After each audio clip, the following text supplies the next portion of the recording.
Well, good morning, everyone. I am Edwin Chavis, and I am the Small Farms Outreach Training and Technical Assistance Coordinator here at Kentucky State University.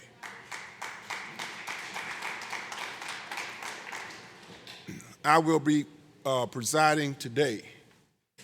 First, I would like to welcome you here at the Dr. Harold R. Benson Research and Demonstration Farm. Thanks today for attending our Kentucky State University 27th Annual Kentucky Small Farmers Conference. We have a few conference announcements. Please use the QR code on the tables to sign in for this conference. There will be a drawing at lunch for the winner. I say that again. Please use the QR code on your table to register, to sign in. You've already registered, but we want you to sign in. Okay? Now, also, our graduate students here at Kentucky State University have a survey, and it's entitled Perceptions for Adverse Weather Events. And it's going to be as you go out toward our restrooms. But if you would be so kind to assist them, and you could pick up one from them, or you can use a QR code. Now, also, we would like to welcome the Small Farmers Leadership Institute graduates. They are attending this conference.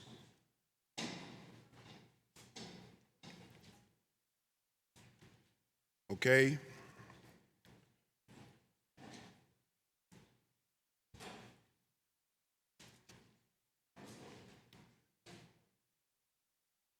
When you get ready for the farm tours this afternoon, please board the bus that you signed up for. There will be a tour guide beside each bus with a sign indicating the tour that you signed up for. Please utilize the restrooms before boarding the buses. However, there are restrooms on the buses.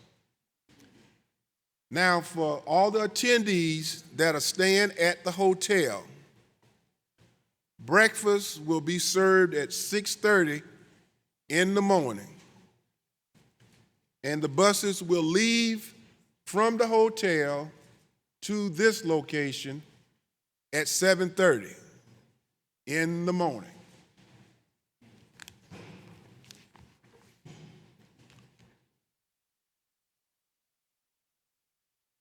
Please stand for the posting of the colors by the Franklin County High School ROTC.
now be seated.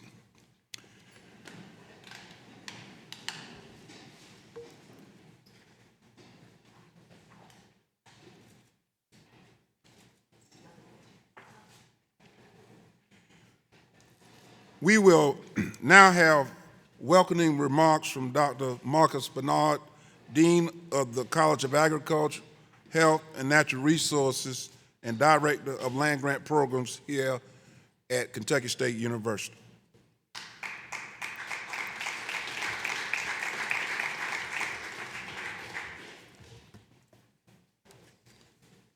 Thank you, Mr. Chavis. I'd like to welcome everyone to the 27th Annual Kentucky State University Small Farms Conference.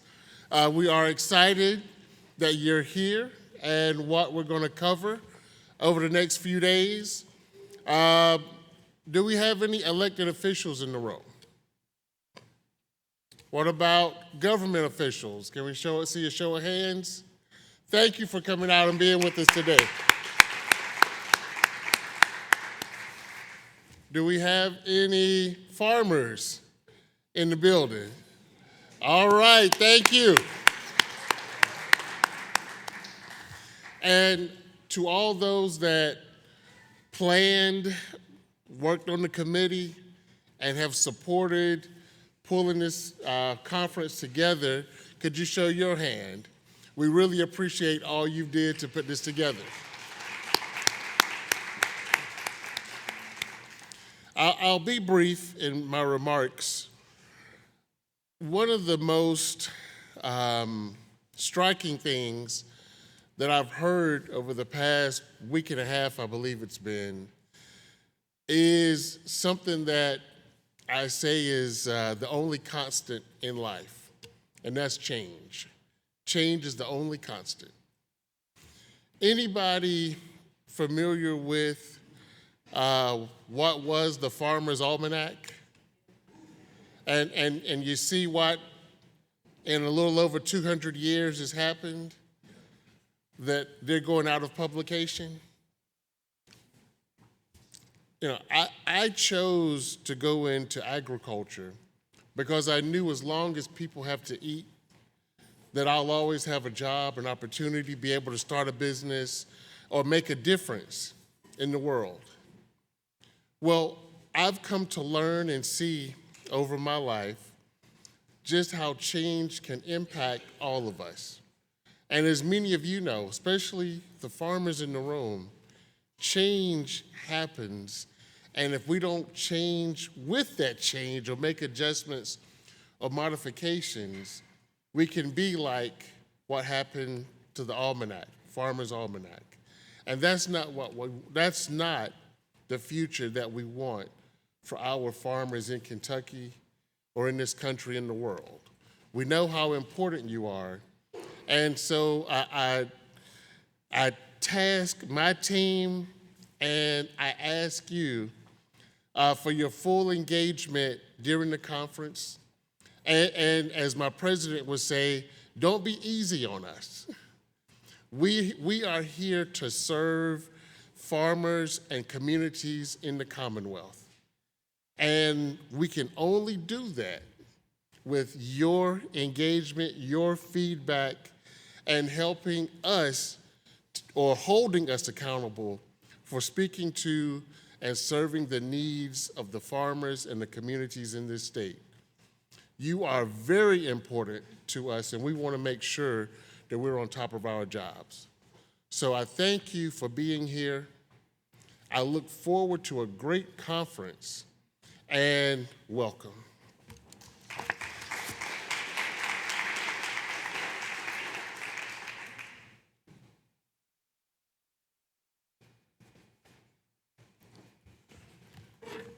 Thank you, Dr. Marcus Bernard.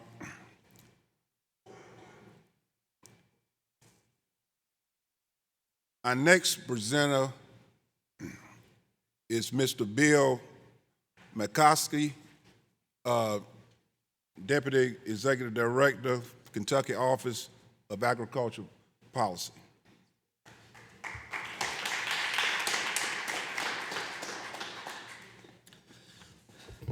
All right, good morning, everybody. I want to commend KSU for putting on this conference, as well as the farmers being here. I know a lot of you have your day job and you're here, so you're taking off from work. Like my friends back here from Tollsboro that are commuting between the Tollsboro and Cincinnati. I've got a co-worker here, Landon Peach. Where's Landon? He must be out. All right, Landon back here. So he's the one that does all the work. I'm just a pretty face, okay? So yes, what does Bill McCloskey do? For 25 years, I've had the good fortune of working with the Ag Development Funds. What is the Ag Development Fund? That is funded with the Master Settlement Agreement. It happened in 1998. So if you're having problems sleeping tonight, Google the Master Settlement Agreement of 1998. What you'll find out, the states sued the cigarette companies. At that point, Joe Trigg, the cigarette companies knew that smoking was harmful, but they were still promoting Marlboro Man, Virginia Slim. So the states were bearing the cost of treating people that are smoking, so that was the basis of the lawsuit. As a result, the cigarette companies have agreed to pay the states based on what the national cigarette sales are and payments to states based on the population of the state. So Kentucky's been getting over $100 million a year going on 25 years. Our elected officials in the General Assembly have charged us, investing about half of that, $50 million in programs and projects to help us diversify away from tobacco and invest in other enterprises. So we are now, I would say, a diversified economy in that in 99, 2000, we were $4 billion in cash receipts. $1 billion of that was tobacco. 25% of our economy was tobacco. Fast forward now, we're $8 billion in cash receipts. We've doubled our cash receipts. I asked my friend Dr. Will Snell, can the Ag Development Fund take credit for that? He said, no, Bill. Maybe part of it, but we've had cattle sales. That's an all-time high, has helped with it. Poultry industry, when Dr. Snell and I were going to school several years ago, wasn't even on the radar screen. That's our number one enterprise in Kentucky now. I had the question about, well, how long are these tobacco funds going to last? As long as the cigarette companies still continue to manufacture and sell cigarettes in the United States, they're obligated to pay the states. Or, I always like to add, until their attorneys figure out how not to pay us. So there's a good chance that 25 years, I might be able to retire working in this job. Of course, my wife is a retired teacher, and she asked me, when are you going to retire? I said, well, I kind of like what I'm doing, helping farmers like we are today. And it kind of scares me, Marcus, of spending all day with my wife. You know, her vision of retirement is getting on a cruise ship and traveling around the world for 3 months. Now, that just scares the hell out of me. I don't know about you all, but any of you all are retired and you're comfortable in doing that, you might share some stories with me.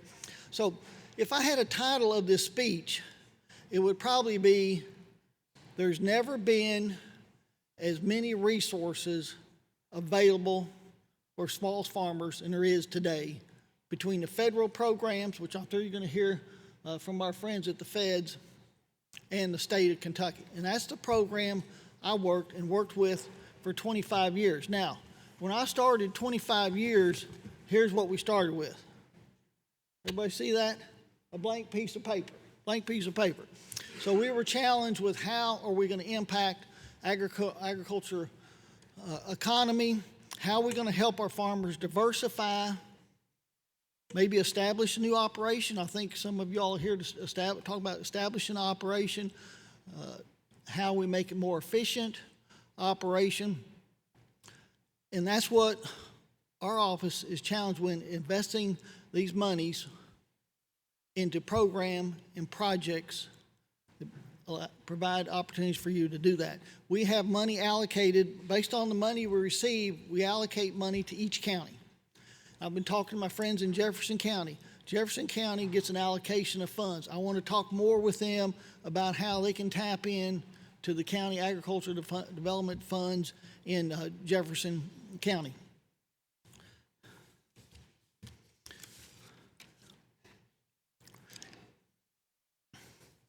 When I look at this report I have here, almost $400 million investments in projects over 25 years, I call it the Great Agriculture Experiment. It's like going down memory lane when we look at how we invested the money to help you all as producers. Everybody's familiar with the Kentucky Proud program. That's funded out of our office with the Department of Agriculture. Kentucky Horticulture Council, we have representation here. They're funded with Ag Development Fund. The Kentucky Dairy Development Council, while there's probably not a lot of producers in here, there may some of you be involved in value-added processing on the dairy farm. KCARD, Kentucky Center for Agriculture and Rural Development, business planning, funded with our Ag Development Funds. Let's not forget Kentucky State University and their small-scale grant program. Where's Joni? Works with that program.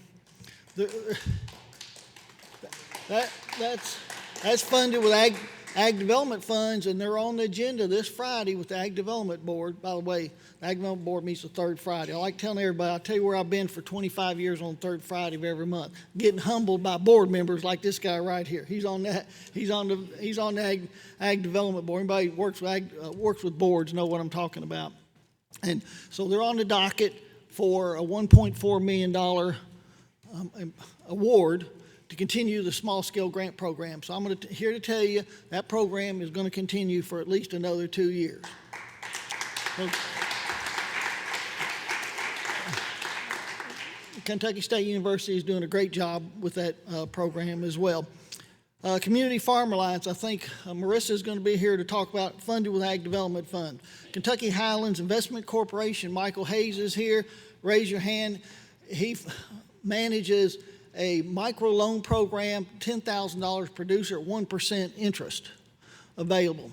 If you're looking to graduate from the grant side to the loan side, he can help with it. And there's no rumor that it's going to take your first child as collateral, but he will look and see what you have as part of the loan. Grow Appalachia, Berea College. We've got them here. I think I saw them out front. They're funded with Ag Development Funds. Creation Guards is a food distributor operation in Louisville, working with farmers to market their product. Do we have anybody here from UK, the Food Connection? Dr. Ashton Potter. They're there to help you as producers once you go maybe on the farmers markets. And farmers markets is a priority of our board. Over 70 farmers markets have been funded with Ag Development Funds. So I would say most of your all's counties have a permanent farmers market structure where you can start out, market your product through a permanent structure, and then if you want to graduate on to working with the UK Food Connection, they can help you get connected with an institution or restaurants. The Kentucky State Beekeepers Association, I'm sure there's some beekeepers in here. Where's Dr. Tammy Potter? Where is Tammy? She's at another event right now. Okay. I don't know anybody more passionate about the beekeepers industry than Dr. Tammy Potter. Kentucky Association of Food Banks has been funded. Kentucky Sheep and Goat Development Office is also funded with Ag Development Funds. So I'm sure if you're raising any sheep or goat, you have a connection with the Kentucky Sheep and Goat Development Office. One of the things that I've come to appreciate about the Ag Development Board is the ability to identify an issue and to address it. I mentioned the farmers markets. We want every county, the Ag Development Board Marcus wants every county to have a permanent structure if they can find matching dollars up to half the cost, up to $250,000. During COVID, when consumers were scrambling to buy meat products, we were able to identify 83 meat processors in the state. Say, hey, we've got some funds to help address the bottleneck in your operation, to be able to help any farmer that has a direct-to-consumer marketing program, because you can't sell to a consumer your meat products unless you have access to a meat processor. we were able to roll out a program and provide funding for 43 processors in the state to increase the harvest capacity. Of course, right now we probably have an overcapacity, right? Because cattle prices being what they are, anybody has a direct consumer marketing program may just say, hey, it's more advantageous or beneficial or economical to take them to the stockyards. One of our recent programs is having access to a large food animal veterinarian. If you've got livestock, you probably understand the need to have access to a veterinarian. We have a program available to help veterinarians upgrade their handling facility at their operation, or maybe upgrade their vehicle to be able to provide that on-farm service. So again, the Ag Development Board, identifying issues, has the ability, I call working for government, warp speed, to be able to say, hey, we got a need, we can address it. I think one of the future areas that I see to help you all is probably cold storage, right? If you're growing, I think horticulture production is probably going to be, it's the untapped potential that we have in agriculture, and specifically with small producers. And I've talked to a lot of you here today that are growing vegetables, maybe in a community garden, and maybe will graduate to selling to consumers. If you're doing that, you've got to have access to cold storage. This is, again, I think the future of agriculture in Kentucky is the horticulture side, vegetable production, because why is it so challenging to grow this enterprise? What's the saying? If you don't sell it, you smell it, right? So getting it marketed, it's not like livestock, it's not like grain you can take down to the elevator or take to the stockyard and sell it. If you don't have a market, you're probably not going to reap any benefits of it. But if you've got cold storage, the quicker you can cool it down at the farm level, that's going to help with that. So that's probably going to be a priority of the ag development going forward, is being able to have some funds available for investment on the farm. All right, so I'm going to wrap up here. I'll be glad to take any questions, but I'll close with saying there's never been more resources for small farmers here in Kentucky than there is today, and I expect that to continue going forward. So I'll conclude there and see if there are any questions. Yes, sir. Yes, I was just wondering if there's any funding available for facilities. Say that you wanted to build a facility on your farm, kind of like a camp for kids. Is there any funding available to build like a barn? You could probably utilize county funds through the CAPE program, County Agriculture Investment Program. We also have the micro loan program if you're in the 55 county area of Appalachia region. We've got a loan program through the Kentucky Agriculture Finance Corporation that we've grown to $180 million loan program. So there's several resources out there available.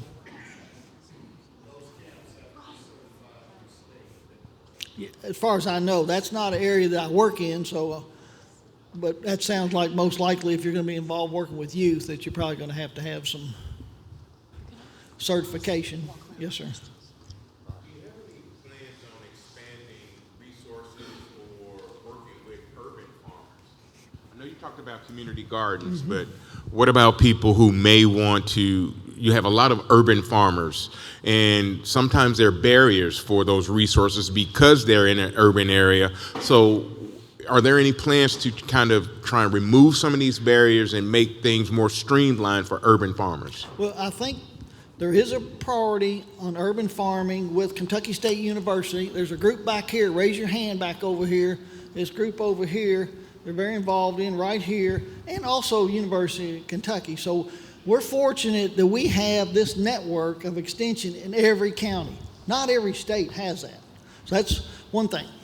Then we also, every county gets an allocation of tobacco funds that they can make available to any producer that has a FSN number, farm serial number. with USDA. So if you have that number, then you're eligible to apply for county funds. Two other things: you have to have a Social Security number and an ag water quality plan to be eligible in the counties. Now, Jefferson County, the CAPE program, County Agriculture Incentive Program, is administered by the Conservation District, which is now in the same building as the Jefferson County UK Extension Office. And you also have Farm Bureau there listed as well. So we've got funds to help with that. So there's resources out there. Any other questions? All right, I'll be hanging around here if you got any questions.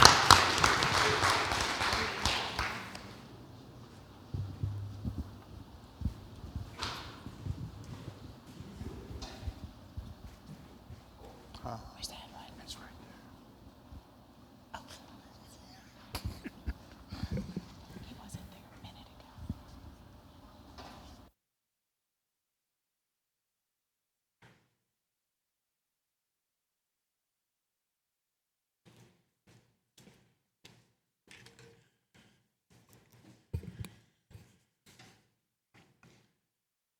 Thank you, Mr. Bill Muskowski. Our next presenter is Ms. Kenesha Broomfield, Policy Analyst from Alcorn State University Policy Center.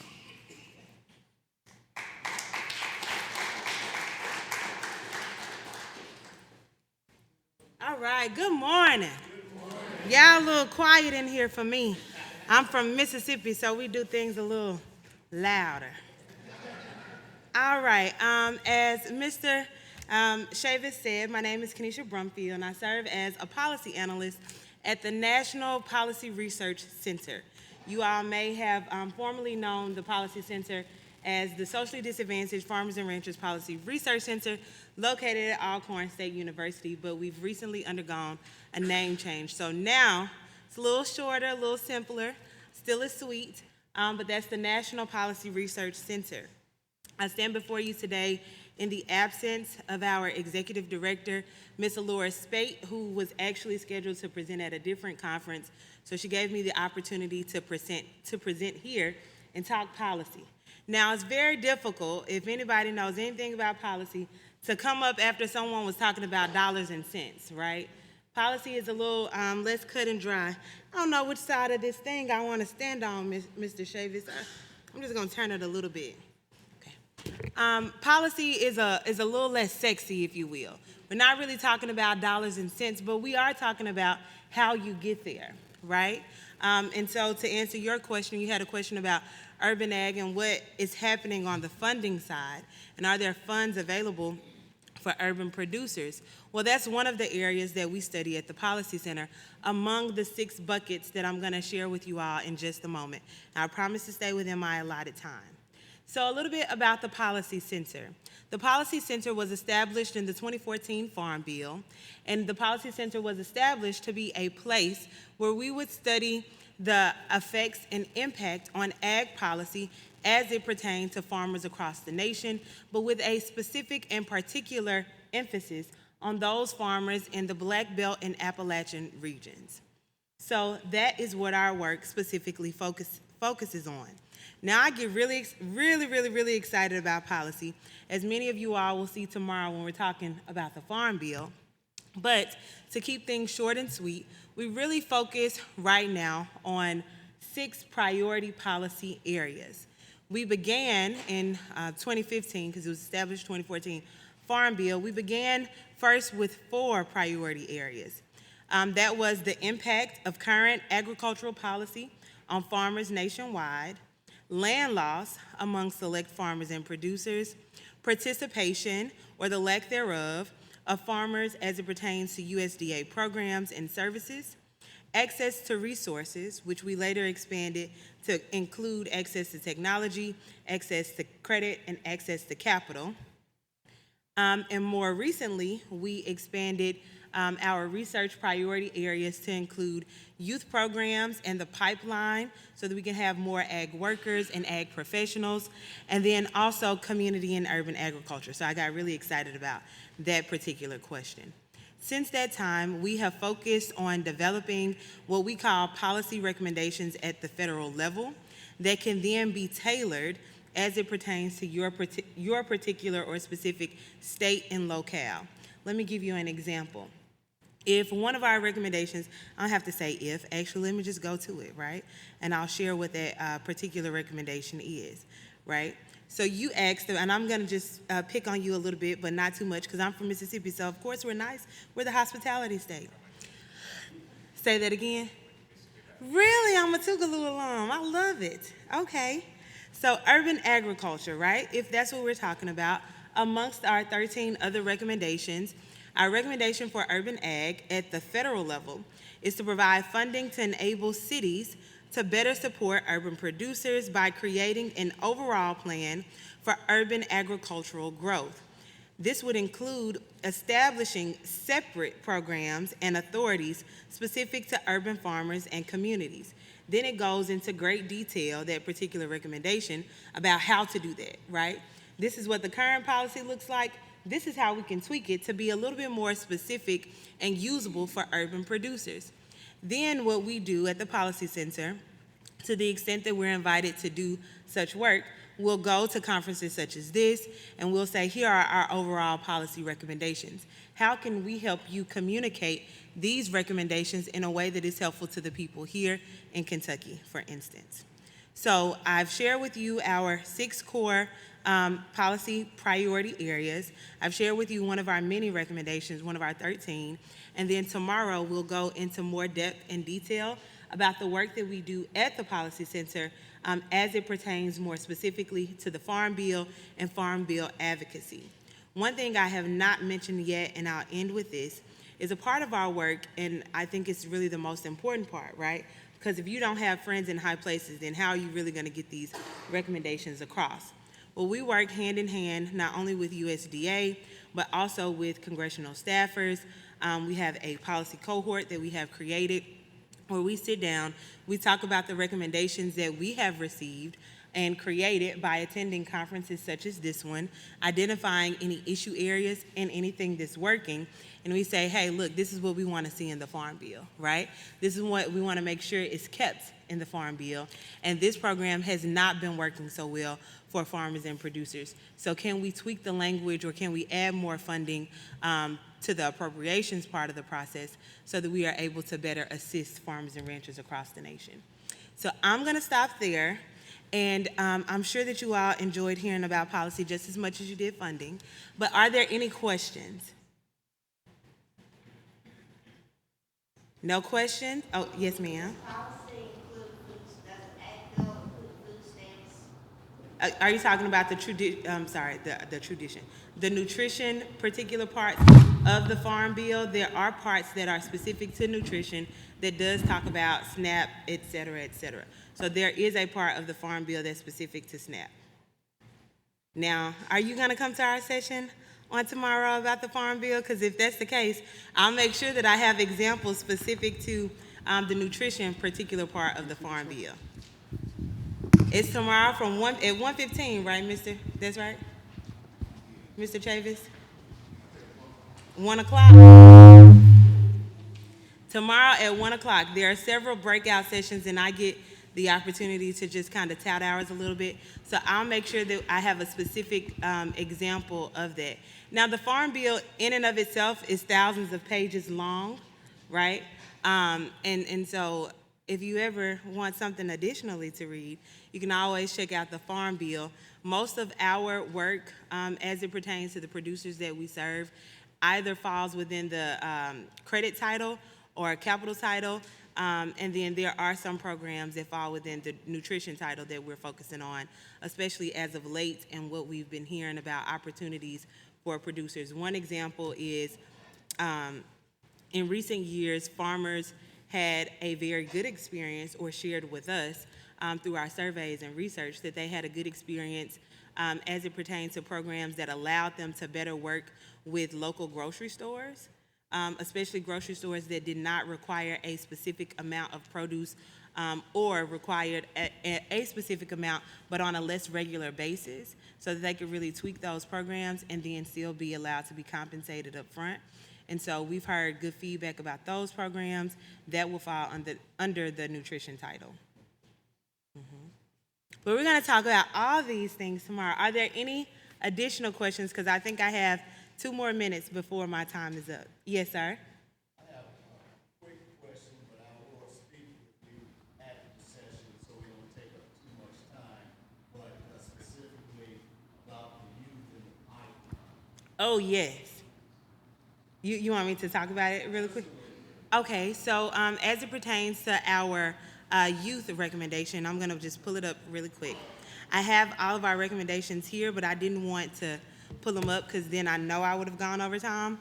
But our specific one regarding youth right now, broadly speaking, or the overall subject line of that particular policy recommendation reads to fund new grants for youth programs that serve minority youth in particular and disadvantaged communities, and to amend the existing grant authorization to better support youth as it pertains to their school districts.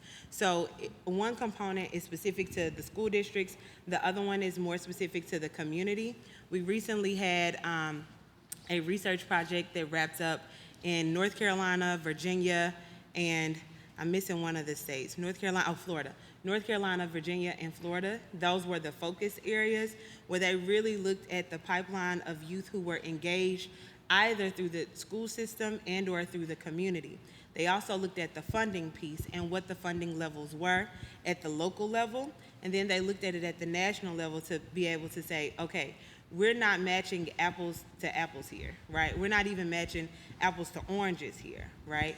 And when you look at those particular programs, what they found is youth who participate in school-based ag programs versus those who participate in community-based ag programs, while there are more resources available through the school system, like, if you have FFA, et cetera, while there are more resources available, more often than not, youth who participate through the community-based programs that lack access to the same resources, they are often more likely to actually go into careers in ag. And so that is the meat part of that particular recommendation. But high level speaking, what we're asking for is additional grant appropriations for that. Overall, our policy recommendations are requesting about $150 million in additional funding, not to include funds that are loan-based. We are really focusing on grant-based funds, and the reason for that is because you all have said, hey, look, this program is great, but it's another loan program, right? We need grant programs if we really want to talk about sustainability, not only in our communities, but as it pertains to feeding those communities. So, yes, sir. Now, I think that I am at my time, but I'm looking forward to seeing all of you. Okay, raise your hand if you're going to be at the meeting tomorrow. I think we're in room A, is that right? Okay, everybody raise your hand if you're going to be here tomorrow for the breakout sessions. All right, so I see everybody who's going to be here tomorrow. I know that you can't tell me in front of the other presenters who also have breakouts at the same time, but I'm clocking everybody who just raised their hand, and I look forward to seeing you at that time. Thank you so much.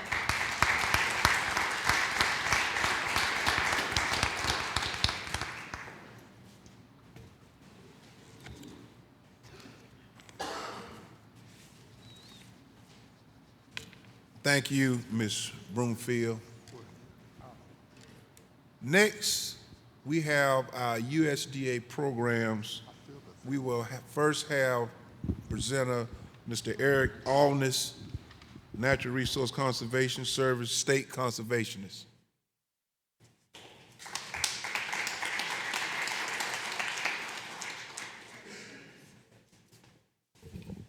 Good morning, everyone. Fantastic to be here. As I'm sure you're aware, there was a little thing called the government shutdown, and federal workers are back in force, and really excited to be back here working. And most importantly, to be at the conference and to be able to have one-on-one conversations, whether it be during the breakouts, in between the sessions, and just throughout the conference. For myself, as the state conservationist, I just want to convey how much NRCS Kentucky values and appreciates Kentucky State University, specifically with Dr. Marcus Bernard and all of the faculty and staff. NRCS relies so heavily upon Kentucky State University. They produce world-class students that go on to have fantastic careers in agriculture and environment. And NRCS, we like to get as many of those students as possible into our agency. And also to events like this, the 27th Annual Small Farmers Conference, really a dedication to bringing the farmers together, not only rural but urban farmers, to all learn and share together. I want to just make 3 quick points, and then I look forward to the opportunity to speak with you later throughout the conference. And we have our booth, and we also have other staff present as well. So please, over the course of the next 3 days, reach out to myself or our staff, and we want to have those conversations to hear how your operations are going and let you know what we have available and give you any suggestions that you may hopefully find useful. The first is NRCS, the core of our agency, has been in existence for 90 years. And the fundamental reason NRCS was created was to help farmers with conservation planning, or producing plans that will help you be effective not only to address natural resource concerns on your operations, whether that be soil erosion or water issues, but also to your productivity, making sure you have healthy soils and abundant water resources so that you can produce the very best agricultural products, to which Kentucky is extremely proud and a world leader in. So if you've not reached out to our staff to consider having a conservation plan developed for your operation, please consider to do so. It's totally free. NRCS is a government agency. We provide services free of charge. And more importantly, we like to have those conversations where you're at on your operation. So our staff come out to your farm and see how things are going, and not to immediately give prescriptions, but rather to hear how things are going for you. And then we can help suggest ideas and then work with you to develop that conservation plan, to which is your own. It's your farm, it's your conservation plan. The other 2 points I want to make is that due to the government shutdown, the program signups that we had that ended here in the last month at the end of September, early October, because our staff weren't available to be fully accessible to all producers, we're going to be extending our application signup periods for all programs. That's not only going to occur here in Kentucky, but nationwide. So look for a national press release from NRCS saying that our program sign-up deadlines for this year are going to be extended until mid-January. What I would encourage is not necessarily to wait till mid-January if you're looking to apply for any of the NRCS financial assistance programs like EQIP or CSP, but rather do that in the next couple weeks before the end of the calendar year, before Christmas, if at all possible, to give enough time for yourself and our staff to help you with that application and put you in a good position for potential funding for this fiscal year. And a lot more information about programs, but if I can have you wait until you can either chat with us or we'll catch you tomorrow at our breakout session, we would love to tell you more about what we have available. So with that, thank you again, as always, Edwin, and to everybody, and appreciate everybody coming together here today. Thank you.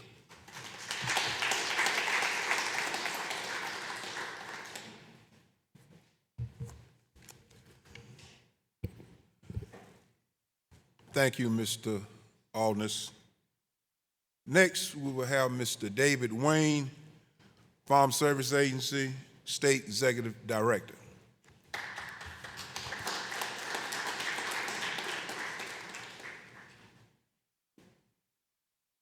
Good morning, everyone. I first want to start out by saying just thank you for having me here today and allowing me to make a few remarks about our agency. My name is David Wayne. I kind of want to tell you a little bit about myself because I think that you kind of want to think like, why should I listen to this guy? You know what he's saying to me. But I was born and raised on a small beef cattle and tobacco farm in Taylor County. Moved back to the farm, and I still farm there, raising beef cattle with my dad and brother. So I'm a product of a small farm here in Kentucky. But also I've spent my career in service. Am I not close enough? Is that what you're saying? A little close. Is that better? All right. Sorry about that. I've spent my career in service to agriculture here in Kentucky through different jobs, but I was with the Kentucky Department of Ag during the Comer administration, the Quarles administration, then had the opportunity to come to FSA in 2019 as a county executive director. So I've actually been behind the counter working with farmers such as yourselves, delivering our FSA programs and serving in that role. But came to the state executive director position in May of this year, so still fairly new to the position, but have that experience with the agency and the knowledge of our programs to help administer and deliver those to farmers such as yourselves. FSA, you know, it's the Farm Service Agency, and I'm glad Dr. Bernard mentioned service several times in his opening remarks, but our middle name is service. That's what we're here to do. We're here to provide a service to Kentucky farmers in any aspect of the operation. We have price support programs when market fluctuations affect the actual revenue that your farm's generating. We have disaster assistance programs that can provide compensation for losses that you incur when things are outside of your control, whether it's a natural disaster or an adverse weather event. We have programs that are there to support that. We also have a pretty extensive loan program, so anything that you may need funding for to help expand your operation, to help support part of your operation, to buy inputs, we have a loan program for that here at FSA. So I encourage you all to visit your offices. This administration, through the leadership of President Trump and Secretary Rollins, we're focused on putting the American farmer first, and especially the small farmer. We know the small family farm is the backbone of American agriculture. So we're here to support you all in your endeavors in that ag pursuit. So just to say again, if there's anything that you do on anything that is ag production, we have a program for that. You know, there's a cliche, you know, we're from the government, we're here to help. I like to think we're from the government, we're here to serve. So we're here to serve you all and to help support you and maintain the financial viability of your operation. So please stop by our booth. We have two very knowledgeable staff members here with me today, much more knowledgeable than I am, but we're all here to answer some questions and help get you the service and support that you need on your farm.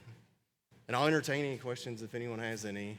We are, as Eric said, we're back after 43 days of a shutdown. So FSA was unique. We actually got to come back October 23rd and deliver some much needed financial assistance to producers.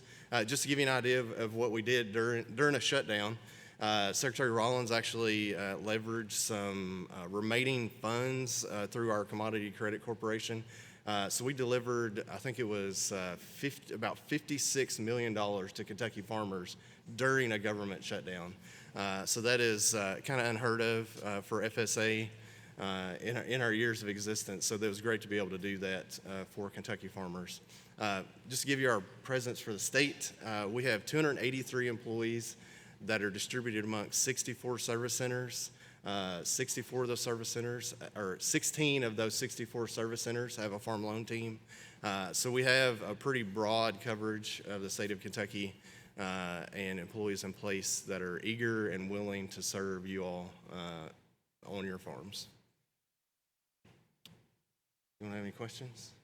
If not, thank you. Stop by the booth. I know tomorrow morning, first thing, Angela is going to talk more in depth about some of the programs that we do have and how they may help in your operation. Thank you.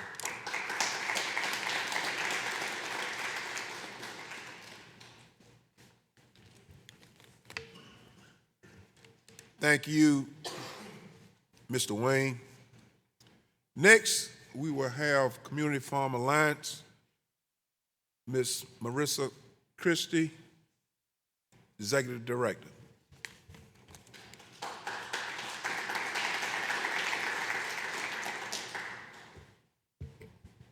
Let me adjust it for the short people without throwing it off. So I'm Marissa Christie. I'm Executive Director of Community Farm Alliance. Good morning, and thank you all for allowing me to speak here today. Thank you, KSU, for the partnership that we've enjoyed and the programs we've run together. But there are times that I get up after everyone else speaking and I'm like, well, what did I do to deserve to be up here, whether that was good or bad. But, you know, CFA, or Community Farm Alliance, is all about communities and farmers and how those two are interconnected. We are trying to weave the fabric of that together for the state. I really want to speak today to the farmers, the landowners, and especially the future farmers and students who are in this room. We work to connect farmers to education, markets, whether it's farm to school or farmers markets, or a retail partner, partner organizations, because, you know, I'm not going to stand up here and tell you that I can get you a micro loan or do a business plan for you in a former life, maybe. But we know where those tools are, and we also want to give you a set of tools that's about your leadership and giving your voice to policy makers and decision makers to make sure that what you want gets heard. Whether you're just beginning your journey or already farming, CFA can help you take it to the next step. We really want to create real market opportunities. We are very fortunate to have both USDA and state funding, so from the Kentucky Ag Development Board, the National Institute of Food and Agriculture, and multiple private philanthropic partners around the state that have supported Kentucky Double Dollars over the years. This year, the impact to farmers, so actual money that went to farmers for that program, will top $4 million. And that also means $4 million of food that went into people's stomachs that was local Kentucky food. That's not what I'm paying employees to do it. We have 2 staff who run 90 locations. Well, I mean, we hound everyone. Who in here has gotten a thing like fill out a grant report? Yeah, a lot of hounding. But it's so we can keep doing the work. And this year we're doing something different. We're actively recruiting on-farm stands into Kentucky Double Dollars.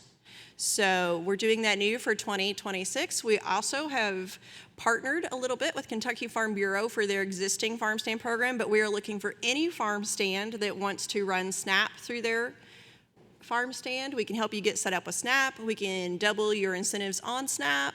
So that's something that we trialed a little bit last year. We only had 3, and this year we're doing it. This is what I get for not writing my notes down for the first time ever. My phone fell asleep on me. Yeah, I usually just speak from the cuff, but then I forget things that I'm supposed to say, like, hey, we're recruiting for farm stands. We operate the Farmers Market Support Program with support from Ag Development Board and USDA and things like the Foundation for Appalachian Kentucky. And we want to continue to support markets. We want to make sure that you all have leadership, you have vendor support, and you have customer engagement. Through our Patchwork Initiative, we're trying to piece all of Kentucky farmers together, making sure that you have access to what you need. So if you look out there, we have the toolkit for small farmers on the table. So please take that. And last but not least, and maybe this is why CFA was birthed 40 years ago, to support farmers with advocacy and leadership, to look at the thing, listen to the things. We're a membership-based 501c3. We want to listen to the things that farmers need in our state. We do everything from having advocacy day, not advocacy, but advocacy day on the state level, to taking farmers to DC to talk to their representatives, listening to our members about the policy priorities they want. This year, we're getting ready to have a state legislative session start in January, and we've been working with small groups for 6 months to say, hey, what needs to happen? Well, last year, we almost got a law passed that says that you can process your own poultry on farm and sell it. Halfway there. How many people would like to not have to take your poultry somewhere every time? I'm not saying we don't use the mobile processing unit. We don't go to Misty Lee. I know the places. I used to do this a lot. So not process the chickens. I'm very bad at processing chickens. You'd lose money. But how many people here would like to be able to process poultry on farm? I will. Man, you all are not interested in killing your chickens. All right. I guess you got eggs. You're just going to lay forever. All right. Let me tell you what happened last year, because this demonstrates your impact. This bill has been on the state legislature for 4 years, right? My representative has been, and not because he's mine, he didn't know me, but my representative has been putting it up for 4 years. Well, during Advocacy Day, that was one of the main talking points. And we came back to the sponsor of the bill and we said, you're on the Ag Committee in the House. What could happen? Could you get it on the agenda? It got on the agenda. Somebody let me speak in front of politicians, which is probably always a mistake, but apparently that's part of my job, because you never know what I'm going to say.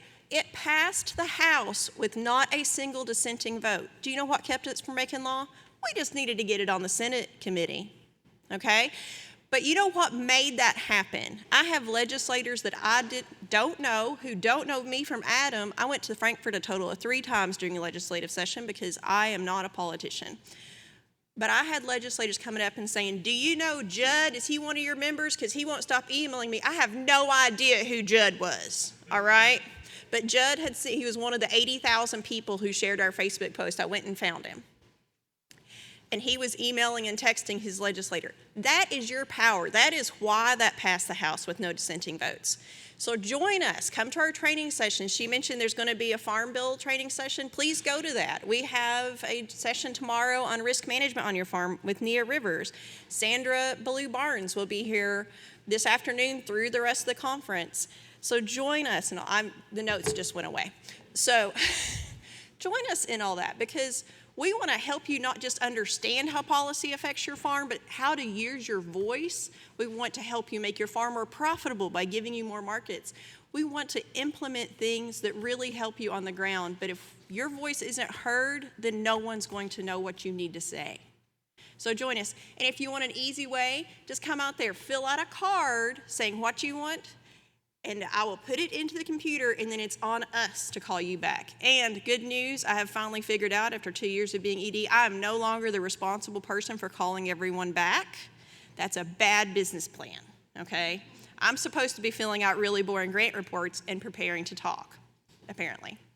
But I want to thank you, because we wouldn't be here without you. We won't be here without the next generation of farmers. We won't be here without community supporters and farmers working together to making sure that people have a future in farming and a future with what they eat. I look forward to seeing y'all at the table to get an interest card.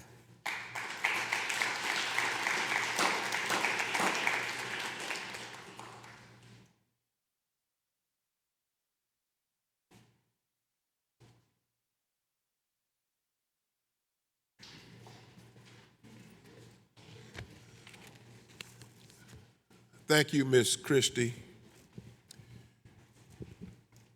Now we're going to give away some prizes for all of those that participated when I first got started this morning.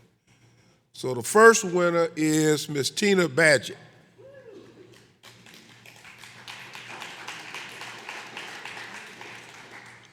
The second winner is Mr. Tommy Parker. And the third winner is Ms. Michelle Beard.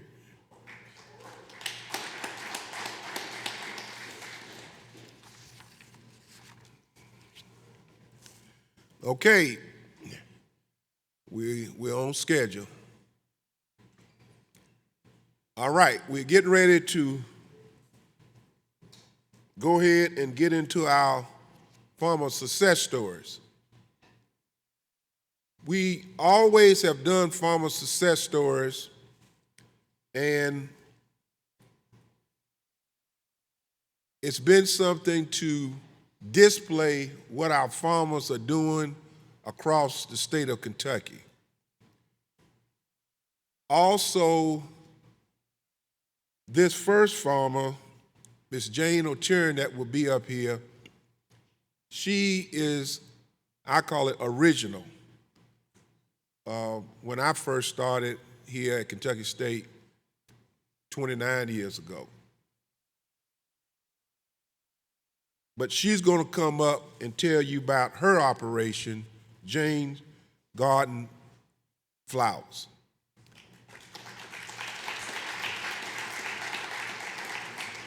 And also for the group, just to let you know, Ms. O'Tiernan went through the first Small Farm Leaders Institute class.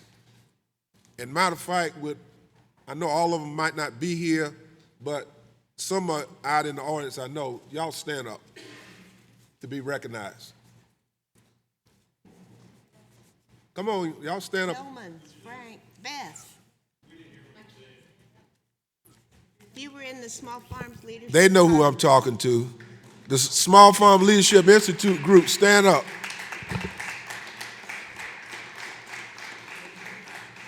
Okay, thank you. And there are going to be some more this evening. Okay, at this time, please let's give our undivided attention to Ms. Jane O'Turin. Thanks, Edwin.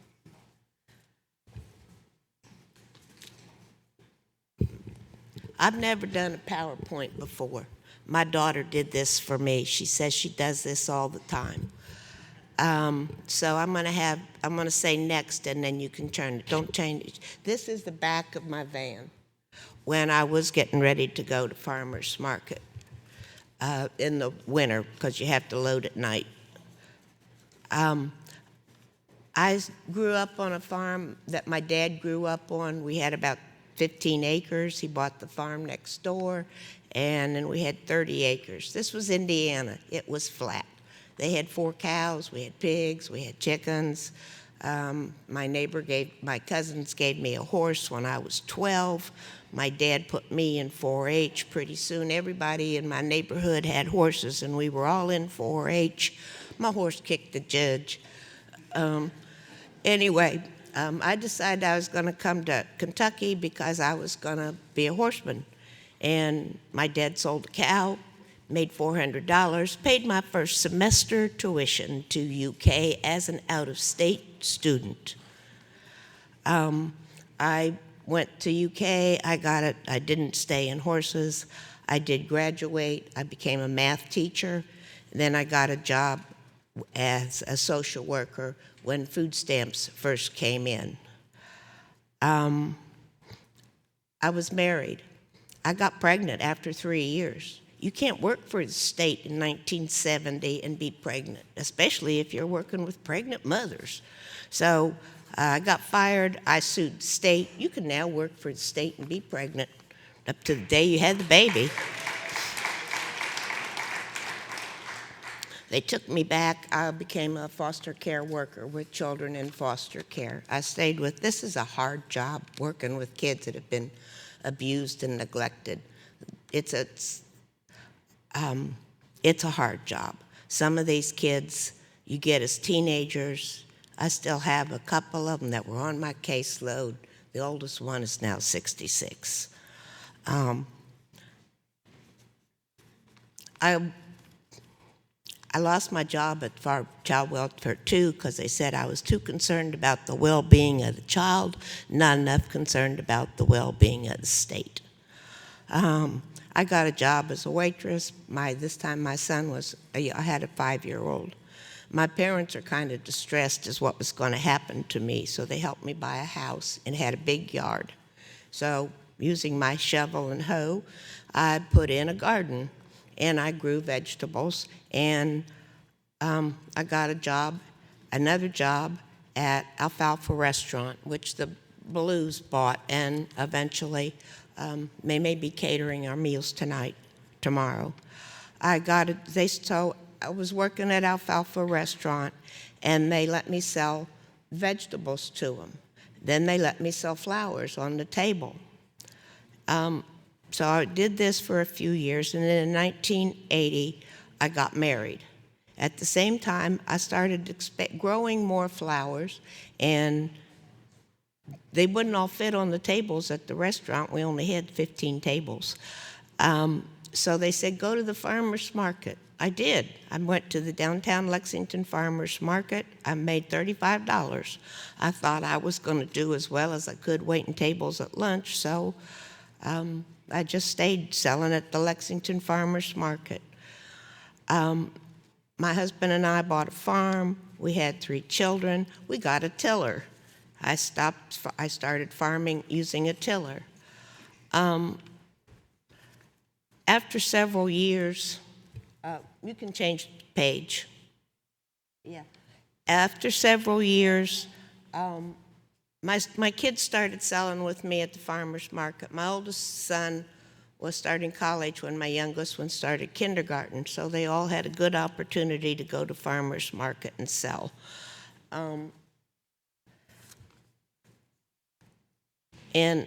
My girls started when they were 7. Now this is a picture of my older daughter when she was a teenager helping sell at the farmer's market. The Lexington Farmers Market at that time allowed a lot of resale.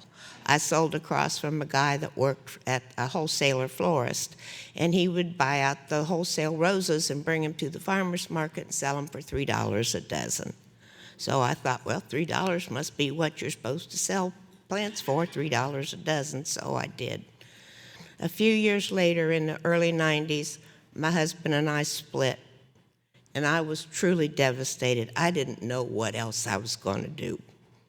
My kids didn't want to leave school, and I didn't know what else to do, so I stayed, and I started selling flowers and continued waiting tables. And then my friend of mine also, and her husband split, and we decided, well, what can we do to make some more money? We're going to sell wreaths at the farmer's market. She said, I'll get the wreaths, you bring the dried flowers. And I get to her house, and I'm looking, and she says, look at these, Sarah's already made 5 of them. We got 5 wreaths already made up. And they're hairy, and they're fuzzy, and they were poison ivy wreaths. Now, what are 2 divorced women with 5 children between us going to do? Well, you're going to take these wreaths, put them in a box, each with a lot of tissue paper, ride on them, take them to the market, sell them for $25 as wreaths for your ex. A couple years later, I started going, you can change the picture. This is me at the farmer's market that I'm now in the Bluegrass Farmers Market. A couple years later, I was going to a Women in Agriculture conference. You can turn the page up. Oops, I skipped a picture.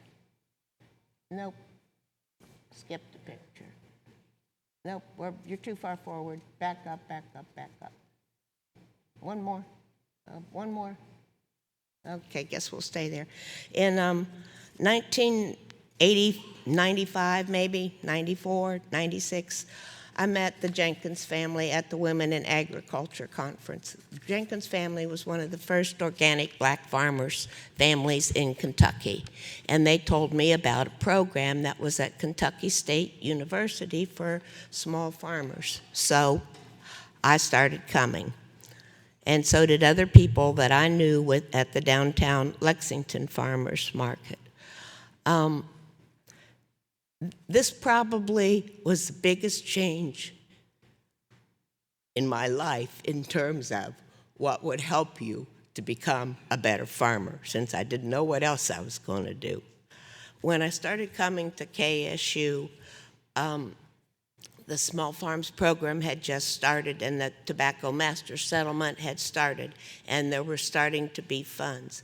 The Small Farms Conference had us. There were about 20 of us in the beginning. Paul and Allison Wiedigger came, and they talked about they had a greenhouse. Look what they built. And then they had how to build it, what to build, how to put it together, and then what to grow, and what you could grow during the season and what types and varieties. So then when the tobacco settlement money came, next page, next. Edwin Chavis here helped me. My house was built in 1930. Edwin Chavis helped me get a loan. It was a 1% interest loan. I built this front addition onto the house. And I turned my old part of my kitchen into a farmer's market processing room. Next picture. The next, when the tobacco settlement came, then I put up a hoop house. It was 20 by 32. This stays warm in the winter. It's very convenient. I grew a lot of snapdragons and other types of flowers in it. I did pretty well because it definitely helped me extend my farmer's market season. Next picture. Then Marion Simon and other people working with the Historically Black University started the Leadership Development Program. Our first program was for 2 years. We got paid a little bit of money. We got our transportation. We went to Baton Rouge to Southern University. We went to Jackson, Mississippi at Alcorn State. They had a great herb program. They were in the middle of nowhere. We went to Houston, Texas, to Prairie View. We went to Greensboro in North Carolina. I got my very first computer is from this leadership training program. It was great big. We went back to next year. We went back to Baton Rouge. We went to Tuskegee. This was a super program at Tuskegee with all the works that had been done there. We went to Pine Bluff in Arkansas, and then we went to North Carolina in Greensboro. Then we were taken to Washington, D.C., where we got to meet with Vilsack and the Department of Agriculture, and this was our graduating class. There were 30 people in this class. We learned a lot about a lot of different things. But we all had to have a project. So, the next page. My project was, I'm going to start a farmer's market. By this time, I'd been in the downtown Lexington farmer's market for 25 years. And I decided that several of us really wanted a grower-only project, a grower-only farmer's market. So, we started, and sure enough, it took 6 months. It was my project. It was really difficult. There are enormous amounts of rules that you have to follow, permits. This is more than 20 permits that you have to establish a farmer's market. They weren't that as well written out and available. Lexington, Kentucky is a really hard place to have a farmer's market because they're real particular. You have to have a parking space for the farmer and his tent, a parking space for the farmer's car, and 2 parking spaces for the customers. You got to have 4 parking spaces for each farmer.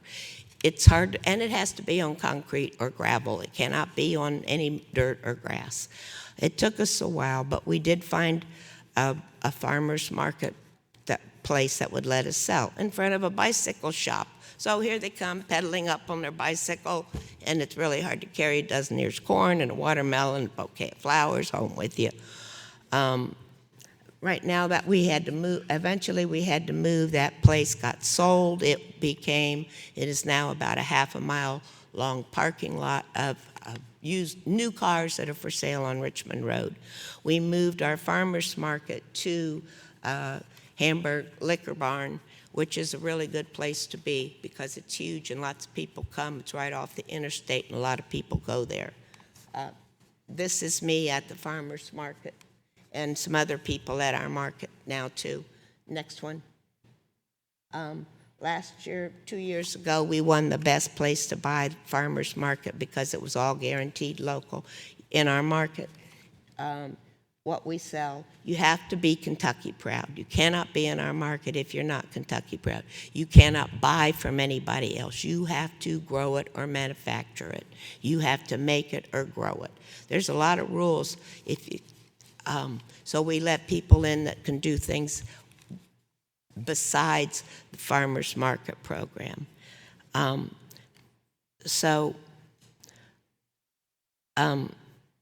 We started off, we took us 6 months to get started to do this. We registered with the Kentucky Secretary of State as a nonprofit. That's all we did.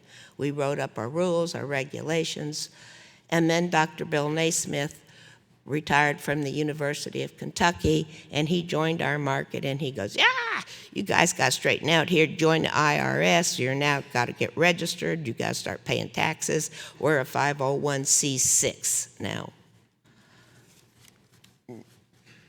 We have about 20 growers in our market. We get bigger and littler depending upon the season. COVID did wipe some of our farmers out, and they aren't there. Next picture. I got a greenhouse through the tobacco settlement fund money first. You can see the arch of the smaller hoop. And then about 4 years ago, I got a second hoop. This one has roll-ups, has drop-down sides. My theory was that you were going to not have the cold air blowing directly on your plants. I did not get gutters because I would have to have sunk pumps, and I didn't have pumps. I didn't have electricity that I could run to where this hoop house was. So every time it rains, I have to make sure the sides are totally up because they fill with water. It's colder in the winter in the taller hoop house. It's 30 feet instead of 20 feet. It's 14 feet tall. It's colder. I had the Amish, I've replaced the plastic this year because all my friends aren't there to help me do it very much anymore. I'm showing you a picture of my farm now. You can see there's 2, maybe 3 heights of flowers. I do 4 plantings of things directly in the garden. I also plant in the greenhouse. That's my grandson. In the first row, you can see the tall row on the right side. That's, my dad said, if you're going to be so foolish as to try to sell farm products at a farmer's market, I suppose they're always going to buy red zinnia, which is what he always had in our garden because you have to have something for the bugs. Everything was a bug, and you had to have something to feed the bugs. They didn't call them pollinators. So I always try to have red zinnias for the 4th of July. I also try to have white zinnias. I try to have a lot of other white flowers, red, white, and blue 4th of July flowers. If you're growing flowers, you want to try to target the holidays, which in Kentucky means you need to start targeting Easter, Mother's Day, 4th of July. We're pretty much out of the scale for Valentine's and Christmas. When I was at one of the farm conferences, they said, remember, you need to get your watermelons started by New Year's. And I'm going, what? Wait, we've still got snow. But we were in Louisiana, so it made a difference. My children all had the audacity to grow up, leave home, and escape from the farm. At least they thought they were escaping from the farm. My daughter now has a gardening class that she teaches for first graders because that's where one of her kids is. My son complains that the birds built a nest in his basil and they couldn't eat it. Another 2 of them have raised beds, and one of them says, my mother-in-law does everything. They wrote about us in the paper. The paper seems to think that we're really boring if you're a farmer. This is Beth Tillery, who was also in the First Leadership Conference program. It says, flowers are prettier than tobacco and they smell better too. There's a picture of her with blueberries. Kentucky State University took us on so many different places. We went to blueberry farms. We learned how you had to cover blueberries, how the birds would eat them. We learned about growing. We learned about growing lettuce. We got fed what was growing in season during the week. The different places that Kentucky State University has taken me, the experiences I've developed, it's astonishing. The network of people that I've learned through the Small Farms program is just wonderful. Next page. This is how I grow. This is inside my greenhouse. My brilliant idea was I was going to reuse my water lines. I tried them out. You can't necessarily reuse your water lines, as you can tell. I do not grow with black plastic. I grow either on this one, I run a drip line, and then I use landscape fabric, and I plant on either side of the landscape fabric. That's on the outside. My rows are about 150 feet long. Most of these are probably zinnias and sunflowers, maybe snapdragons. On the left is inside the greenhouse, and you can see it's Lisianthus. Lysianthus is a variation on a Texas wildflower. It likes about 10 inches of rain a year, and so I raise it in the hoop house. It takes 14 weeks to grow, and at that time when you get the plants, they have 4 leaves about the size of your fingernail. Next picture. Lysianthus is on the left. In the middle is sunflowers, and I do a lot of zinnias. My email is Zinnia Jane.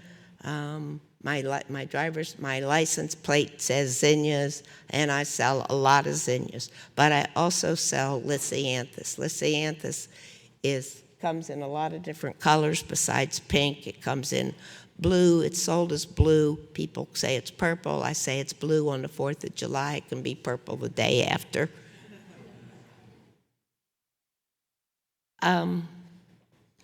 That's pretty much it for what I have to say, except I'm going to say I could not be where I am today if it hadn't been for all the people I've met and the programs that KSU has helped me on. It has been absolutely life-changing. It helped me get all 4 of my kids into college, where they said, gee, we don't have any farm kids. My kids went up east a little bit and they got into good schools. They all got graduated. It's hard to say what makes a success, but it's not just money. You have to be healthy. You have your family that you've raised, and you meet a lot of people. And that's how KSU has helped me.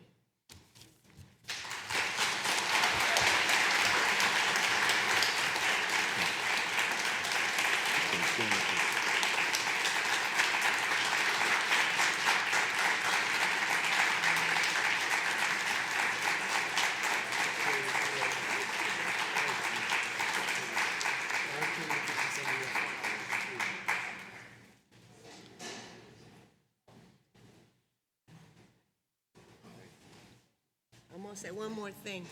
If you say, so this is year 45 that I've been selling at farmers markets. I was going to sell my farm. I was going to move up east. Politically, it wasn't feasible for me to do that, as my kids worked for the government and they lost their jobs.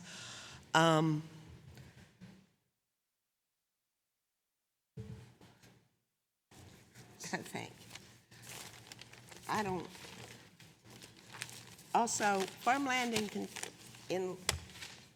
farmland is different in terms of value. In Lexington, in Fayette County, you can't divide your farmland to less than 40 acres, and it's $25,000 an acre.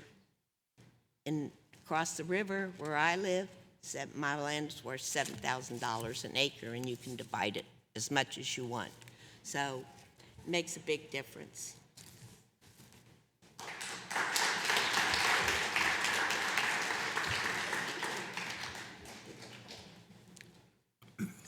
Okay, there's a vehicle in the back that's blocking one of our co-workers that needs to move. It's a black, what is it, Joni? It's a black Equinox that's in the back here. Please, ma'am, or please, sir, you move it because someone needs to move out. It's back in the back. Okay, our next success story, Mr. David Miller, Miller Farms.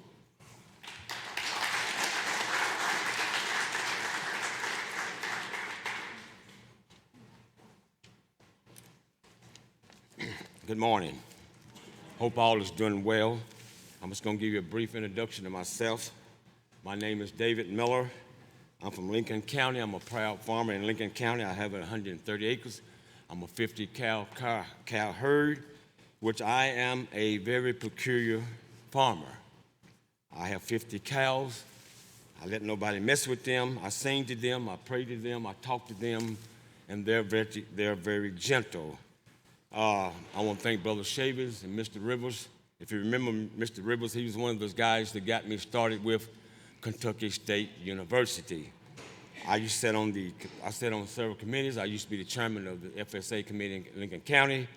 I tried to share what I learned at Kentucky State University. I come to Third Thursdays. I come to all the programs.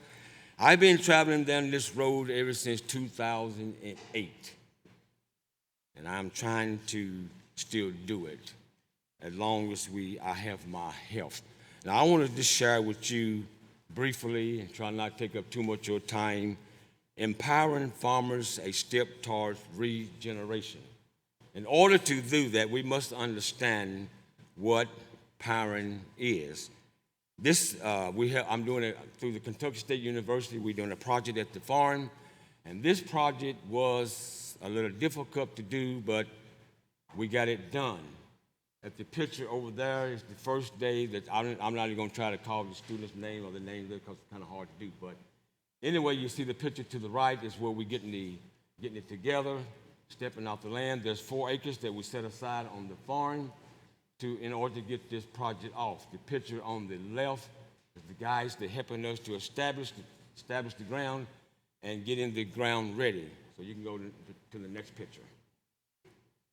There's 5 farmers that in each county that is doing this project. I am one of them, and I am from Lincoln County. You can see all the counties up there: Madison, Mason, Lincoln, LaRue, and Todd. We are the 5 farmers that are doing this project in different areas of the state. So we can move on to the next picture. To qualify the impact of Berkshire Amendment to soil nutrient dynamics and micro fertilizer, you can see that I don't have my glasses on, which I got them with me. Just understand what is biochar is. Biochar is a substance that we put in the soil which contains oxygen. You have a certain level of oxygen in the soil. We can move on to the next page.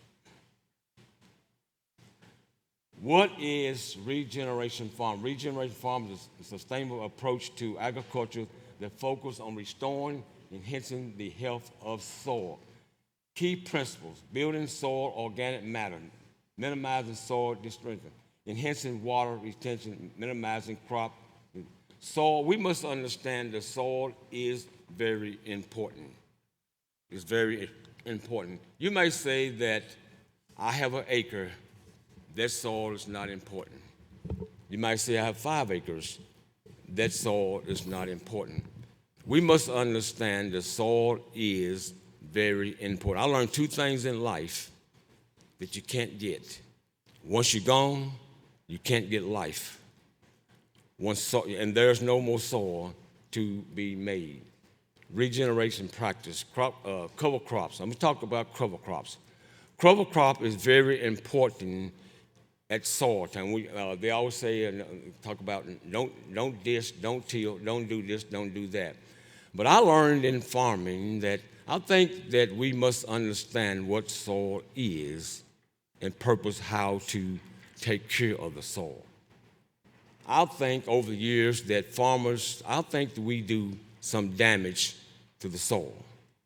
The reason I say that is we have to learn how to take care of the soil. How do we understand regeneration soil? Regeneration soil, what is the first thing that we should do and otherwise understand your soil on your farm? The first step we should do is take a soil sample. When you take a soil sample, it will tell you what your soil needs. Then we talk about no-till, and they always say don't stir the soil. If you notice over the years that farmers now don't plow ground, they don't disc ground, all we do now is no-till. I understand that. But while you no-till, we're not disting, we're not plowing now. You remember back in the days, our fathers, we used to disc, we used to drag, we used to plow that ground, and we do cover crops. Nowadays, the society of the government, the federal governments, or whatever, they don't want us doing what we need to do on our farms. I'm one of those farmers that say, hey, you just can't come in the farm and tell me what to do. So we're talking about biochar. Like I said, bio is a carbon dioxide mineral diffraction from the organic matter through heating organic minerals in the absence of oxygen. We can go to the next page.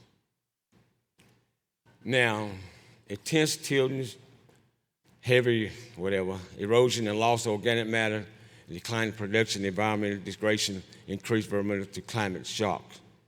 Over the years, you can see the chart. You can see the chart. How much land we're going to use per cubic feet. Over the long period of time, we lose 10, 20, 30, 40, 50% of soil. You notice if you ride down the road, if you ride in some communities, something I don't understand is how can you allow land to grow up? How can you let weeds take your land? The reason weeds, trees, and things takes our land is because we're not concerned about that land or that property. Why would you have something and you not take care of it? Why would you have something and not let another individual take care of that land? I see it all through the state of Kentucky. I see it in the rural areas. I see it in all different kinds of communities. So soil is very important. So let's go to the next slide.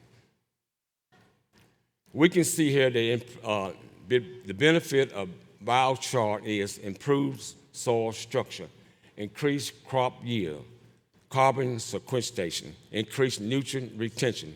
The benefit of reduced tillage or no tillage, improve soil health by nutrient retention, reduce soil compaction descent, reduce weed, pests, and disease, prevent soil erosion. We understand that farmers use now different chemicals, different products to kill weeds and stuff on the farm. I'm one of the farmers that don't like using no kind of chemicals on my farm. This is why I say that. I say what goes in the soil goes in the animal consumption. What goes in the soil, whether you're raising corn, whether you're raising soybeans, whether you're raising a garden, we must understand what are we putting on the soil, what are we putting on that plant. I believe what goes in the vein or roots of that plant, it also goes into the human body. I believe that. You must understand that. The benefit of a cover crop reduces soil compaction, increases moisture and nutrient retention, weed suppression, and reduce erosion. Now, we must understand that some people say, well, if I got an acre, if I got a half acre, if I got 2 acres, why would I put a cover crop on that ground? Like I said, cover crops keep weeds from coming. Cover crops keep your ground from washing. If you do a ground, if you do a garden, corn, whatever you raise, if you just leave the ground wide open all year long, the next year or in the fall, if it rains hard, you'll have erosion in your field, you have ditches. That's the reason that you should put down a cover crop. Let's go to the next picture. Now, just like I stated before, the picture on the right will go to the left, where you notice where the line is. The line is where we was getting the field ready, and the students from Kentucky State University, I always asked them what did they want me to help them do. Most times they would say nothing, but I did help them in this project. And the picture in the middle of the 2 students, and the picture at the third is where we was marking off the land and getting the land ready. Let's go down to the bottom. You can see what the student is packing these sticks. And we drove those sticks in the ground. And you notice that how the field looked before we started doing any cutting the ground up, getting the ground ready to put the biochar in. You see it over here to the John Deere tractor. That is my brother. That's where we was unloading the biochar in of the spreader. So we did get the ground done. Now we can move on to the next picture. Okay. Anyway, I want to share this with you in this project. This project was one of the projects that I want to thank Kentucky State University for allowing me to do at the farm. But this project was a kind of a difficult project to do. The reason not because of anybody's fault was because, if you all remember, how much rain we got. We got a lot of rain in the spring, and the project was kept putting off, put off. And then I would get phone calls, and I would tell them, sir, I'm sorry, we can't do it today, we can't do that today. So we did get the project off the ground, we did get the project started, and it was a challenging project to do, not the project itself. We must understand in farming, weather plays a big factor in everything we do on the farm. And I want to thank Kentucky State University for allowing me to do that at the farm.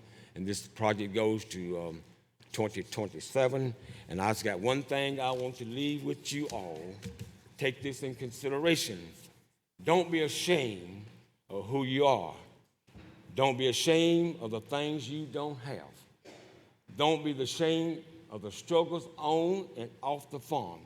Every night when I lay down, by the grace of God, when He wakes me up in the morning, I'm one of the proud black farmers in Kentucky.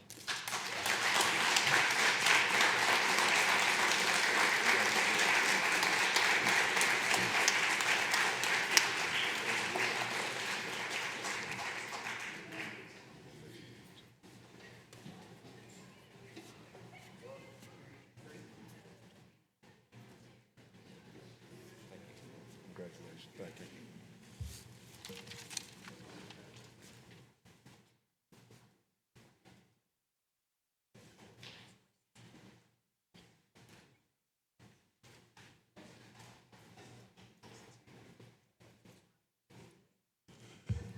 Thank you, Mr. Miller.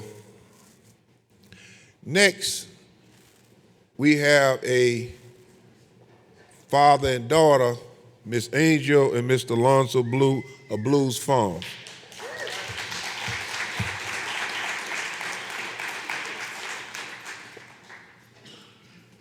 Hey, y'all. Hello to all of our Kentucky Farm Conference members. Yeah, thank y'all for coming out this morning. Were you up there yet? Yes. No? No? That's all Maybe. right. We're working on Well, it. we're working on it. Like you said, my name is Angel. This is my dad, Lonzo Ballou. Many of you know me already. Yeah, I see a lot of familiar faces, a lot of new faces too. We are fourth generation and third generation. Our farm is in northern Madison County. And we've been there so long, we really have established a really good group of peer farmers with lots of different kinds of operations, big and small. Go to the next slide, please.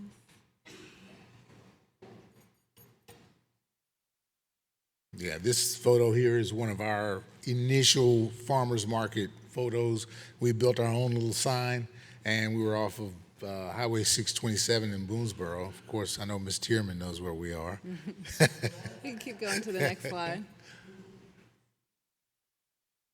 So we've done quite a few different projects. I think a few years back they were calling us diversification, Mr. Diversification. Yes, this is Mr. Diversification over here for sure.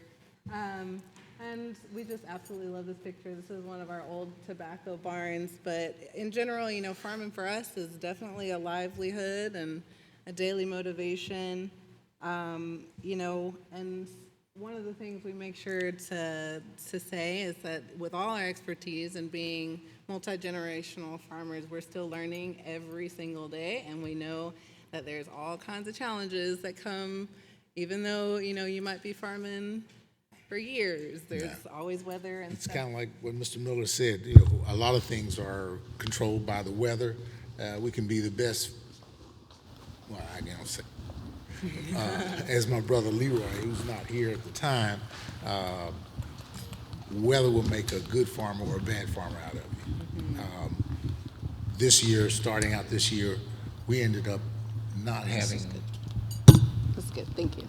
Go ahead. not able to plant when we wanted to because the early spring rains really threw us off. We normally do a 30-acre sunflower field for Dove shoot shoot, yeah. every year for fish and wildlife. And that's one of the projects that we normally do.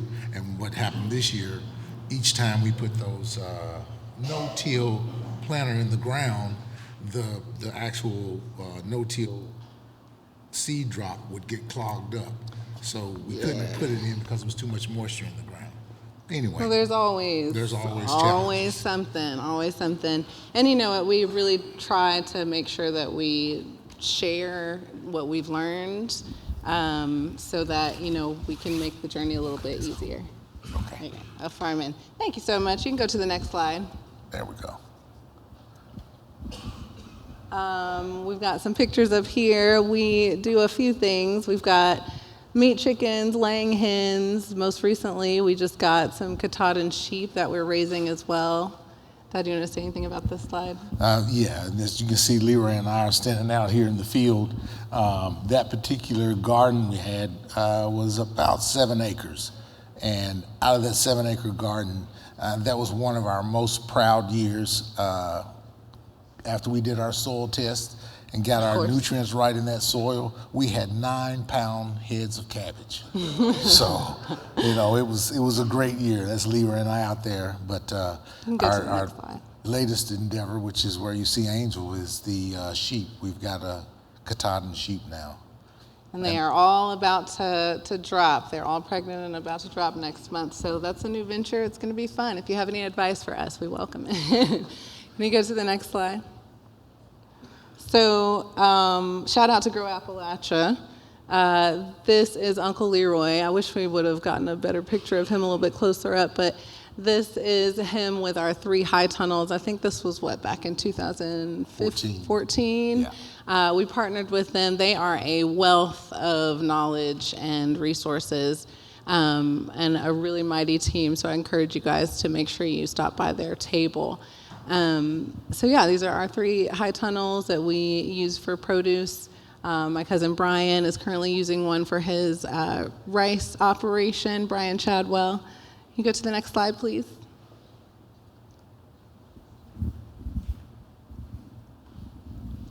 Strawberries. This is one of our projects that we started off with Mr. Chavez. We were doing strawberries.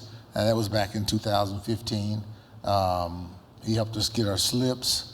And of course, there's a program that you normally follow. You're planting in strawberries in the fall and covering them over for the winter and going through the whole process, making sure your pH is right in your soil and putting the right fertilizer on them. So. It really helps. As you can see, we started off with 3 rows and then we're able to expand in that season with adding 4 rows.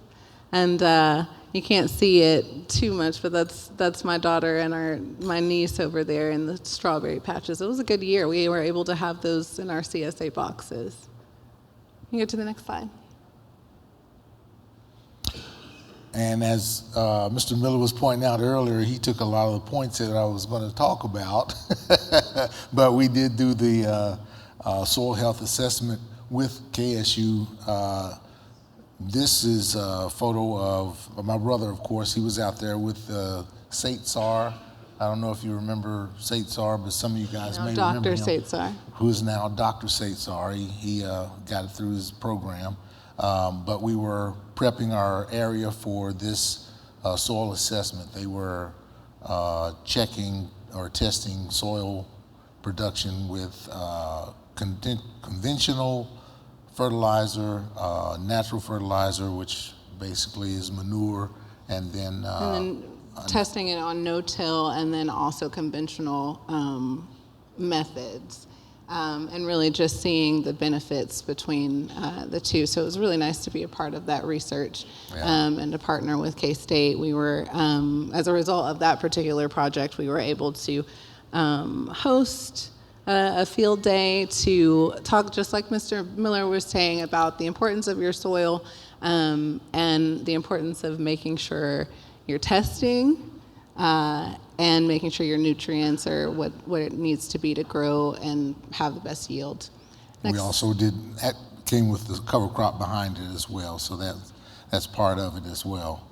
So we end up doing, and as you can see, this particular slide is showing that we're currently in a project with Kentucky State, which was Madison County on the slide that Mr. Miller had. We are the Madison County branch, which is doing the no-till and the biochar research. They have come out for this year and we planted corn. It wasn't sweet corn, which is what we normally like to put in, but feed corn. We did the field corn, and we end up with a drought after all those spring rains. Then we end up with a drought.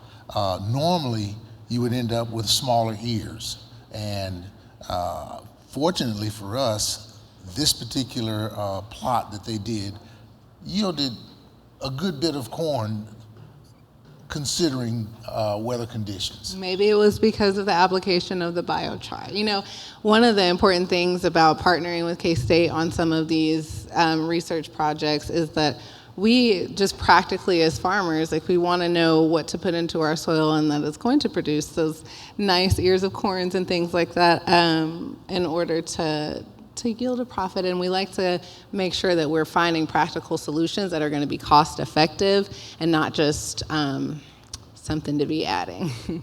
So it's a really good benefit of that partnership and that particular research project, which it's not ending yet. It's on a different 4 acres than our previous research project. And we'll be running that until 2027 with Dr. G.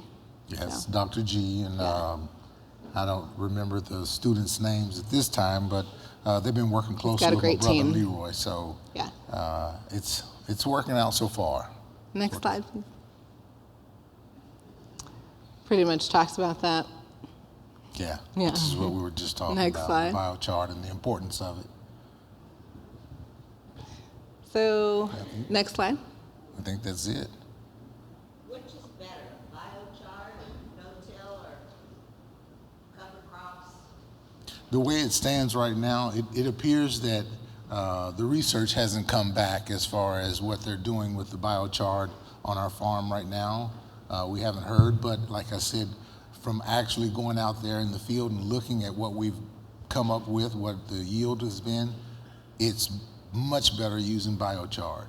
Because like I said, the spring rains, when they finally shut off, we end up in a basically 2 or 3 month drought, and we still came up with decent sized ears of corn. I know that there was a lot of corn that, neighboring farmers who were really affected by the drought, and their corn was much smaller, the ears were. Yeah. But when you go back and talk about the 2014-15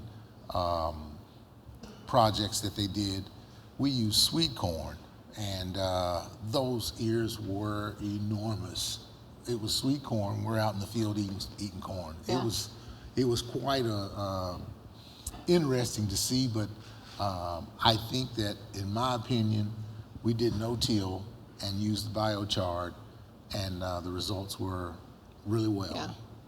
We'll see, if that works next year, too. Yeah. We'll see. We'll get a chance to talk with the students and find out the results of their findings. Yeah, because no 2 years are going to be the same. But so we talked a little bit about some of our research projects and things like that. Just really briefly to introduce the rest of the family team, because farming is hard and it's all hands on deck.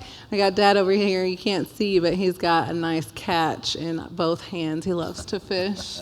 And that's Uncle Leroy up at the top at the unit, the unit right here, to process our meat chickens. Of course, my mom over there, Taffy Ballou, she is excellent when it comes to organizing our events. And if you're super nice to her, she might even take a pre-order for some value-added products like some like spaghetti sauce or some pickled beets. Who knows? And up in the corner, it's not coming through too great, but that's my daughter and my niece. They help out every now and then collecting eggs. Sometimes they're really just in the way and want to hike through the creek with Papa. So it takes a village, Next slide, please. So now just talking a little bit about the different operations that we have on the farm. Like my dad mentioned earlier, he is usually referred to Mr. Diversification because it takes a whole bunch to stay afloat. And you have to kind of have your hands in a lot of different pots to support a large farm like ours. So I mentioned before, my mom really helps a lot with organizing events that we host on the farm. Like this past year, we hosted the Army Depot Company's BG Cap, their company barbecue. So we do things like that as well. We also do open pasture horse boarding and veggies, produce. We're in the process of doing our spring planning for produce right now. So. and beef cattle, of course, you see there. Mr. Brooks doesn't know it, but that's one of the calves that we got from him. Oh, it did. It did. It did. So we process about 3 to 4 steer for ourselves every year, and then try to sell some as well. So also before you saw the pictures of Uncle Leroy with our meat chickens, we also sell eggs. And like we mentioned recently, Katahdin sheep is our most recent venture, and we're very excited about it. Anybody want to come help out? You know, we'd love a helping hand. All right, next slide. We've talked pretty much about our products. The only thing we didn't mention was hay. Yeah. You know. And what you see there is an older alfalfa field. We've since then moved to a different area, but we're still doing the alfalfa orchard grass, alfalfa Timothy, which we sell to the horse farms in Lexington for the most part. But we're not limited to Lexington. We're surrounding counties that, as far as Madison County is concerned, whether it be Rockcastle, Clark, all the different counties in the area. Yeah, and I like to mention a lot of our hay production is tied to our NRCS EQIP contract, which we've had a few of those over the years, and so we are also available to kind of advise and handhold, because being newer to farming, I wanted my hand held through a lot of the paperwork, and so over the years, we've been able to kind of offer that to farmers that are friends trying to kind of get through the contract paperwork so that they can focus on the actual business of farming. So yeah, next slide. We've done quite a bit of contracts with NRCS, and we've also pretty much every year submitted for the CAPE program, whether it be putting up some new structures or something that they fund, because there's a whole list of things that they fund, and we're always doing something on the farm, and there's always work to be done. One of the main reasons we were asked to speak and shed light on our different partnerships and resources that we've gotten in partnership with K-State was because this past year we went on a journey to make sure that everything was kind of recorded properly, and we had an official survey for our generationally inherited land. And we talk a lot about our like peer network, and one of the people that we lean on, his name is Bill Thomas, and he's retired from NRCS. I don't know if he's here today, but he comes to the Third Thursdays, and he was really instrumental in, again, like holding our hand through that process and making sure that we were involved with people that were legally looking out for our best interest. And so today, we just wanted to make sure that we hit on some of the really important reasons why you need to, whether you are leasing land, whether you're, whatever your situation is, why it's important to make sure that you know what your boundaries are. And there's many reasons why you would want to have that survey. And the primary reason is to know your boundaries. As a kid, my grandfather used to take me around and show me the boundaries and the fencing, but that was not a survey. And I don't know that he had a survey when he purchased the property. However, we have, through our deeds, went back through and got our surveys done. They're important because, for one, a prime example for us, we ended up with a dispute with our neighbor because of the fencing.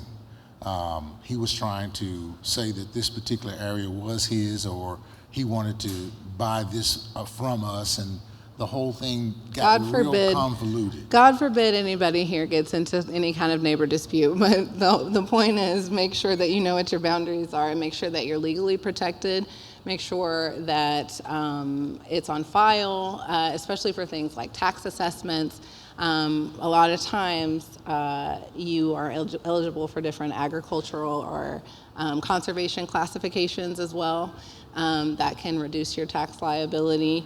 And then also for future planning, we have a lot of development pressure, and so it's important for us to make sure that we know where utilities, future utilities, and easements are. That's what she's saying, the development portion of it. Another example of what I was talking about, We are currently in negotiations with a power company wanting to put an easement in to install more power poles. There's a subdivision coming up and they need more power basically. So they're in the process of, well, let me put it this way. My nephew has rice out on the backside of the farm, and he came to me one day and said, hey, what's going on? There's poles out here on the farm. Are you doing something, or what's the poles for? And I said, I don't know. Let me see where they are. As I went back and looked, my brother Leroy told me, hey, they're gonna run new power lines up to the house and on up towards 627. Well, my thoughts immediately were, wait, they don't have an easement for this. As I went back into the courthouse to find out the records and pull all our easements, there was nothing in there that they were that they had access to. There was no previous easement, and they were just going to go ahead and put the poles in and say, hey, this is what we've got. This is our easement now. Yeah. So legally, make sure you have your legal basis covered. Yes, that's why you want to have that survey done, and you want to make sure that if they're doing something like that on your farm, you do have a proper documented easement And recorded survey. Yes. So we are overtime, and we are in between lunch in a second. So does anybody have any questions? You can go to the next slide, but we wanted to make sure we wrapped up, and I think I saw a hand raised over there, but we kind of went past it.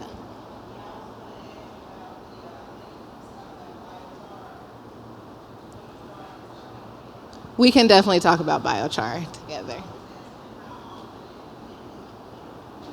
How often? How often we applied? I think we okay. I don't know that there is a specific date or time that is referenced to the application, but I would assume that normally you would apply it prior to. I can hear you. I would assume that you would naturally apply it prior to any of your plantings, almost like you would lime. So when you apply lime, it depends on what type of lime you do, but normally field lime, it takes about 6 months for it to actually get into the soil and activate. So I'm assuming it's about the same with biochar. Again, the research results that Kentucky State students have done, we haven't gotten back the results as of yet, but I would naturally assume that that would be the case prior to planting. Yeah. How much do you get for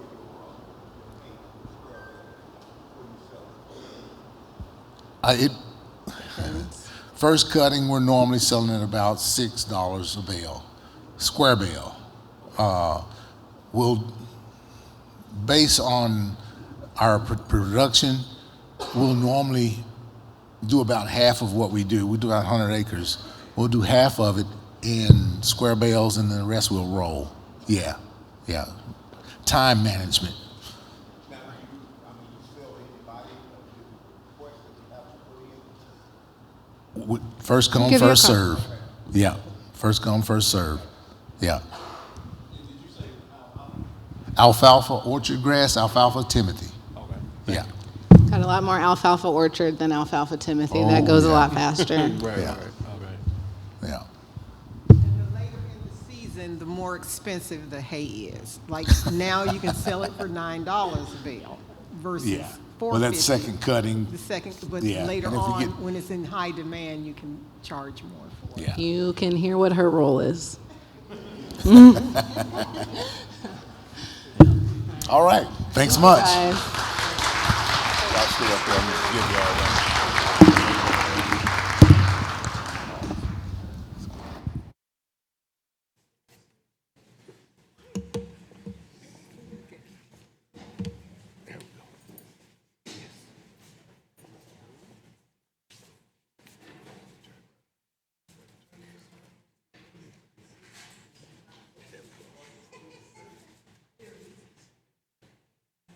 Thank you, sir.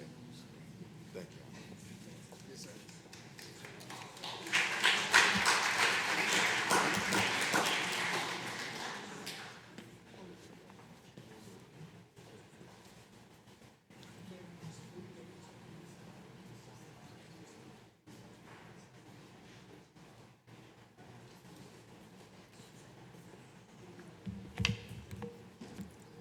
Our next success story is Mr. Andre Fowle.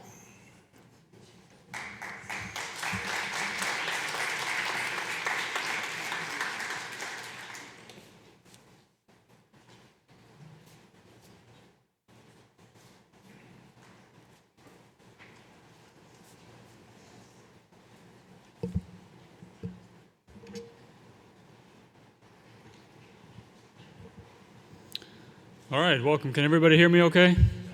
Loud enough? All right. Yeah, so my name is Andre Fowle. Me and my wife, sitting over there, we manage a 100-acre regenerative farm up in Henry County, Kentucky.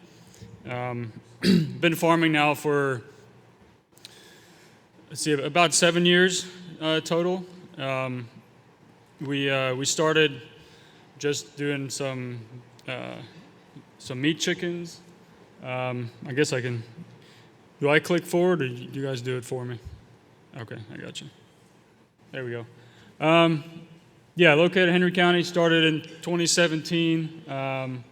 Wife and I are full-time farmers on the farm. We do broilers. We're getting back into layers now. Thanksgiving turkeys, hogs, grass-fed beef, all using a regenerative pasture-based model. All of our animals are on pasture all the time. And then we also manage a barn wedding venue. We have a tobacco barn that we renovated, and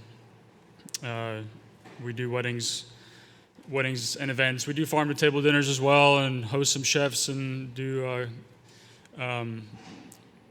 farm-to-table dinners in there. So, and then my collaboration with Kentucky State is the saltwater shrimp production system that we first started in 2018 as a sort of proof of concept system, and then restarted it restarted the process in 2020, put up a building dedicated to it, and then started producing again in 2021 for that part of the business. So as the previous speakers mentioned, small farms, you need to diversify your product line as much as you can. Being dependent on one product solely, it's a lot of risk, and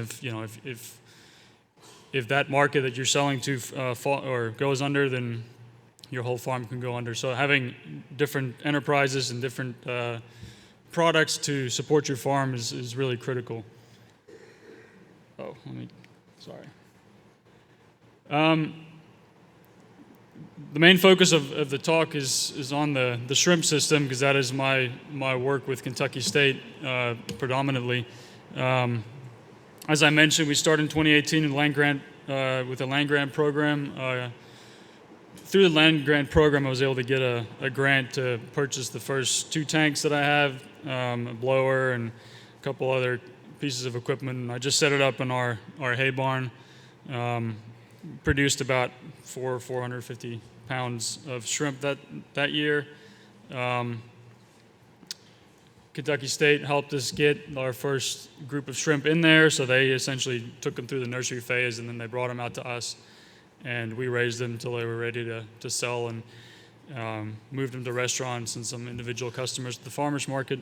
2020, we built a building dedicated just to the shrimp, fully insulated. We can do year-round production in there. And since 2021, we've been producing anywhere from 1,500 to 2,000 pounds of shrimp.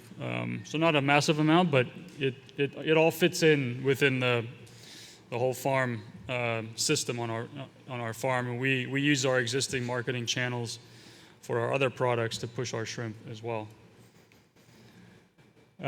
This is the current facility. This was when it was still being constructed, although there was some shrimp in the back there. A Quonset hut building that we put up ourselves. Me and one other guy put it up. We have some insulation in there, can accommodate 7 tanks really. A wood pellet stove is used to heat it. I've got a water heater that runs PEX lines into each tank, and then through heat exchange just heats the water. Since we've built this building, we've had some issues with in the insulation in there getting wet and sagging and coming loose, but that's an ongoing issue that we're still trying to manage and figure out. So some pictures of the construction, definitely not OSHA approved, but we got it done. The scaffolding being ratchet strapped to the sides, and the Jeep and the tractor. Yeah, it was a mess, but we got it done. Let's see. So just a little bit about our existing sales channels, where we sell direct to consumer through farmers market and online sales. We have a website where folks can order all of our products. We do home deliveries on Wednesdays. My wife does that every Wednesday, so when we get back to the farm today, we're going to finish packing all the orders for tomorrow.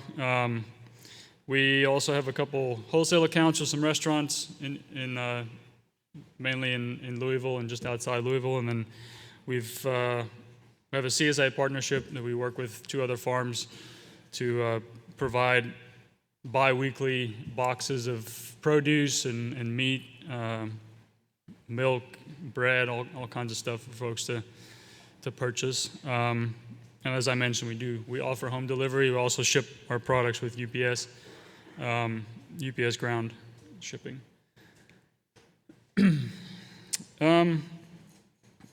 So the shrimp enterprise on our farm serves multiple purposes. Firstly, my background is in marine aquaculture. I used to work down in Miami. I went to University of Miami and got my aquaculture degree down there. And I worked at a commercial fish farm down there. So coming back to Kentucky, I was eager to get back into aquaculture, and I found Kentucky State. Dr. Ray has been a great resource over at the aquaculture school. So working with them, we've been able to get this thing going. And because it's such a unique product, it creates really great exposure for our farm through different media sources, and then just general interest from customers because it's such a unique thing. It's also a great way to get your foot in the door at restaurants, because you can offer a fresh, never frozen, same-day harvested product or shrimp product to them. They love the high quality. And once you're in the door, then you can try to sell them on the other stuff that you produced as well: chicken, pork, beef, whatever else it is. So there's many benefits to the shrimp, aside from just selling the product. It really puts our farm on the map, gets people interested. As I mentioned, we established our relationship with KSU in 2018. They've been a great resource to have throughout the years.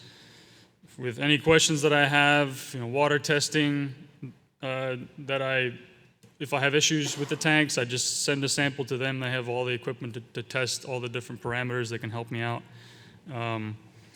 We collaborate and share data on different projects.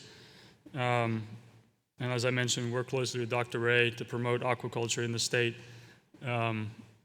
Dr. Ray is working really hard to promote Kentucky aquaculture and just bring more aquaculture and fish farming to the state. And so whatever we can do to help, we're always there to promote aquaculture wherever we can. Just to finish, specifically challenges with the shrimp, hybrid biofloc system is what we use. We culture bacteria, beneficial bacteria, along with the shrimp. Becomes challenging when you're at higher densities. Maintaining adequate water temperature during the cooler months continues to be a challenge. The cost of electricity, wood pellets to heat the place, cost of everything is going up. So restaurant sales fluctuate because chefs move on they they tend to, they don't stay at one place for too long. At least it's been my experience. And then offering consistent product throughout the year. We're exploring freezing some of the shrimp so we can sell longer throughout the year. But yeah, aside from the shrimp challenges, there's obviously other other challenges with running a small farm. But we find a lot of joy in it. My wife and I. It's nice to be able to work with her every day, and we don't get tired of each other yet. So I guess hopefully it stays that way. But yeah, we find a lot of joy in it. We're very grateful to have Kentucky State here as such a great resource, and we look forward to a long-term relationship with them. So any questions? Yes, ma'am.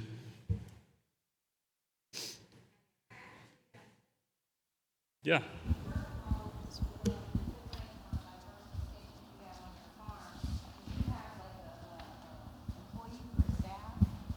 Besides yourself and your wife?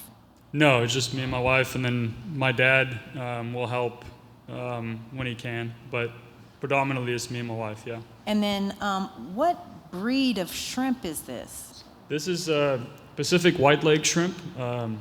Vaname is the scientific name, but it's the most, whenever you go to a restaurant, grocery store, that's what you're buying.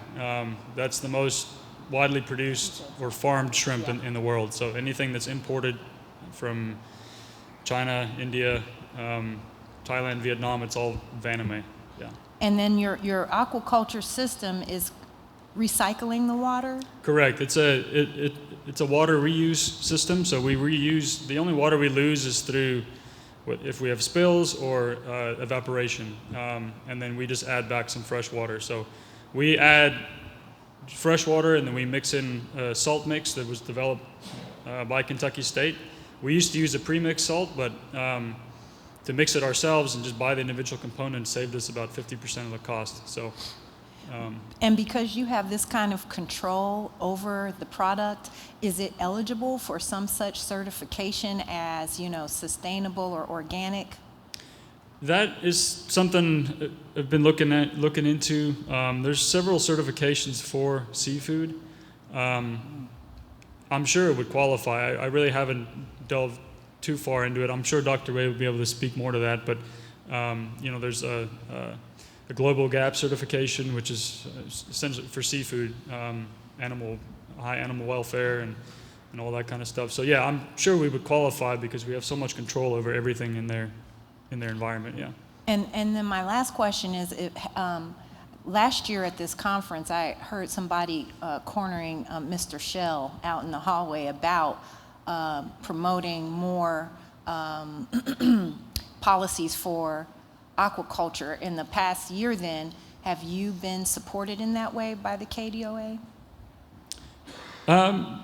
Yeah, I mean, Kentucky State is helping me now with marketing our products, getting into some more wholesale markets. Aquaculture is still somewhat, at least when it comes to shrimp farming, is in it somewhat there's not a lot of it, so there's not a lot of set rules and regulations for it, and so we're kind of just we're doing the best we can in following the rules that are there, and then just kind of using our best judgment for the rest. So yeah, I think the longer we do it, we do get more support. And now with Dr. Ray being the chair of the aquaculture department, his focus is really on promoting aquaculture in the state. So I think it'll just improve from here on out. Yeah. We have one more question here. So what is the smallest quantity that you sell, and what's price range on it? Yeah, so we sell by the pound. We also do 5-pound increments, but for our large, which is a 16 to 20 count shrimp, is $20 a pound retail. We've got some jumbos every now and again, but we do predominantly large, mediums and larges. So $18 a pound for medium, and $20 a pound for larges. And we usually harvest them same day, either the day before or same day they are delivered. Yeah. So, do you have a question, sir? Just harvest time from start to finish. Yeah, it's about 3.5 to 4 months. You can get them to size in 3 months if you get warm water temp. Yeah, the cooler temps slow them down a bit. Yeah, so, but thank you guys. Appreciate it.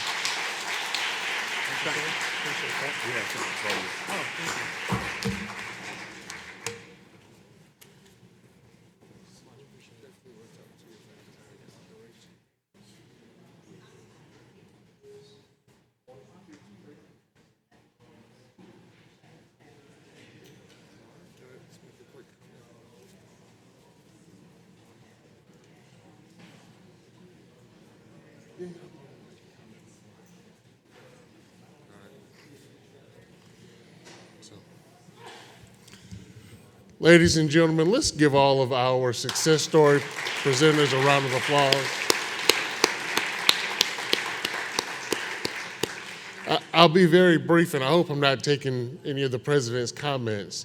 But as a land grant institution, it's so important that our professors, our researchers, our cooperative extension agents, and state specialists work directly with you, the farmers.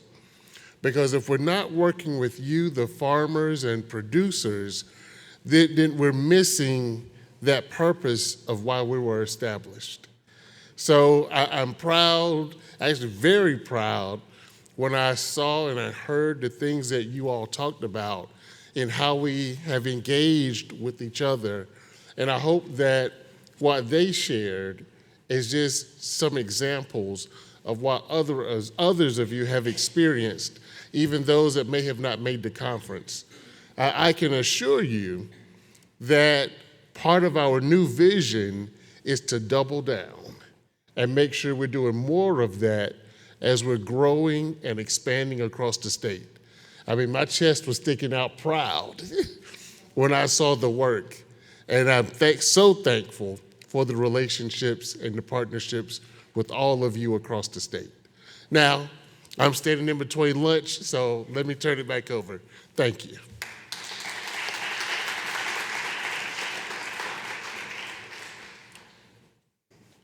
Thank you, Mr. Fowler, for your success story. I will now introduce Dr. Coffee C. Okapo, Kentucky State University's president. Dr.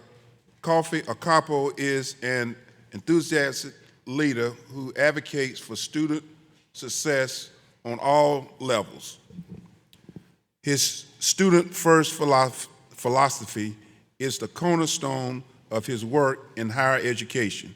He has been the president of Kentucky State University since July 1, 2023. Prior to coming to KSU, Dr.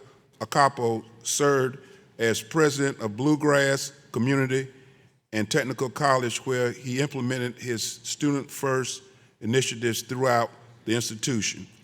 As a vice president for business administration and student services at North Central State College in Ohio, his leadership included the implementation of numerous initiatives that helped move the college from an operational budget deficit to a positive financial standing.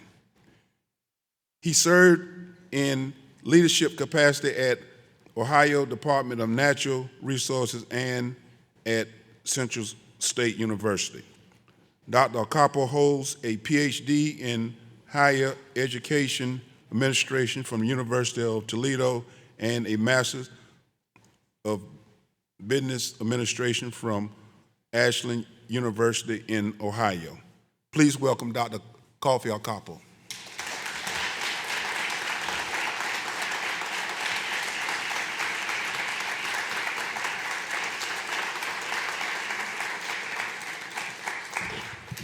Thank you and good afternoon. It is a pleasure for me to welcome you to our beautiful campus. First of all, I need to apologize to you. I don't know what Dr. Bernard was thinking, and he kept the room at 60-degree temperature. I walked in and it was so cold, I had to ask him to adjust the thermostat.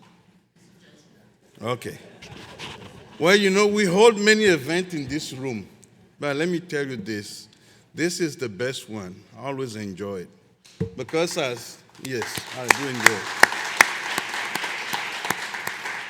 Because as a land-grant institution, our mission is to support you all. So everything we do is about you. So whenever I have the opportunity to be before you, it is always a joy for me. So I hope you enjoy your time together here. I love to hear those testimonies. Next year, I hope when I come talk to you, we have many more testimonies to share. This is what we do, and we want you to use us. Please use us. Reach out. Because the more we do with you, that's how successful we will be for the Commonwealth. Again, thank you for being here at KSU.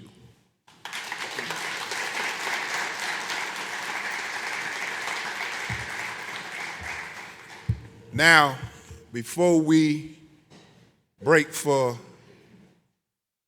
lunch,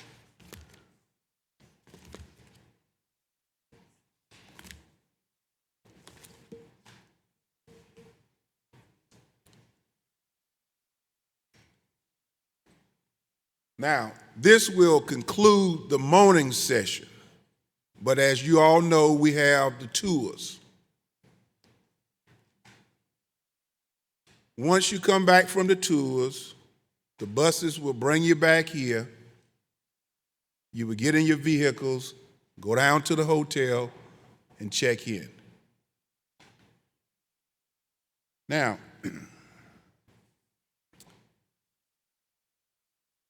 we will have Mr. David Miller from Lincoln County will come up and give us the invocation.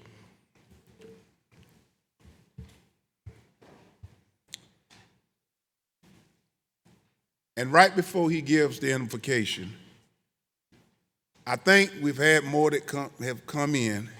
We want to give another warm welcome to the Small Farm Leadership Institute graduates that have traveled long distance to get here. We have some in state. I know each and last one of them. We have 7 states that are here represented. But I'm just going to say that y'all meet in the back and you can have lunch together. So before he comes and give us the blessing, we're going to have our guests go first. That includes Dr. Bernard, and then the attendees, because you got to get on the bus. So Dr. Bernard, the attendees that registered for the conference will go through the line first. Then the KSU employees. That's the order of the meal. Students, employees eat after everybody else eat. We will now have the invocation by Mr. David Miller. Shall we pray? Our Father God, just once more again, you allow us calling your holy presence, Lord. We come at this moment, we just want to thank you for being God and God all by yourself. And the Father, we want to thank you for being Jesus, and Jesus, we want to thank you for being the Christ, the Son, the living God. Oh, how we love you so. Lord, we come at this moment, we want to thank you for what you're doing, what you've already done in our lives. Lord, we want to thank you for the land. We want to thank you for the cattle. We want to thank you for the rain. We want to thank you for everything that you blessed us with. Now, Lord, we ask you to bless the bounty for the nourishment of our body. Allow no hurt, harm, or come up on us. We just want to say thank you, Jesus. In Jesus' name I do pray. Amen. Now, before you get up, we want you to go through this door over here to my left. Your right, my left, in this corner. So when you go by, you can pick up a survey. The student survey that we talked about. Y'all that came in late don't know what I'm talking about. The ones that was early know what I'm talking about. We want you to go through this door, hook a right, and keep on around. Okay? Now we got an hour before we get on the bus. So you dismissed for lunch.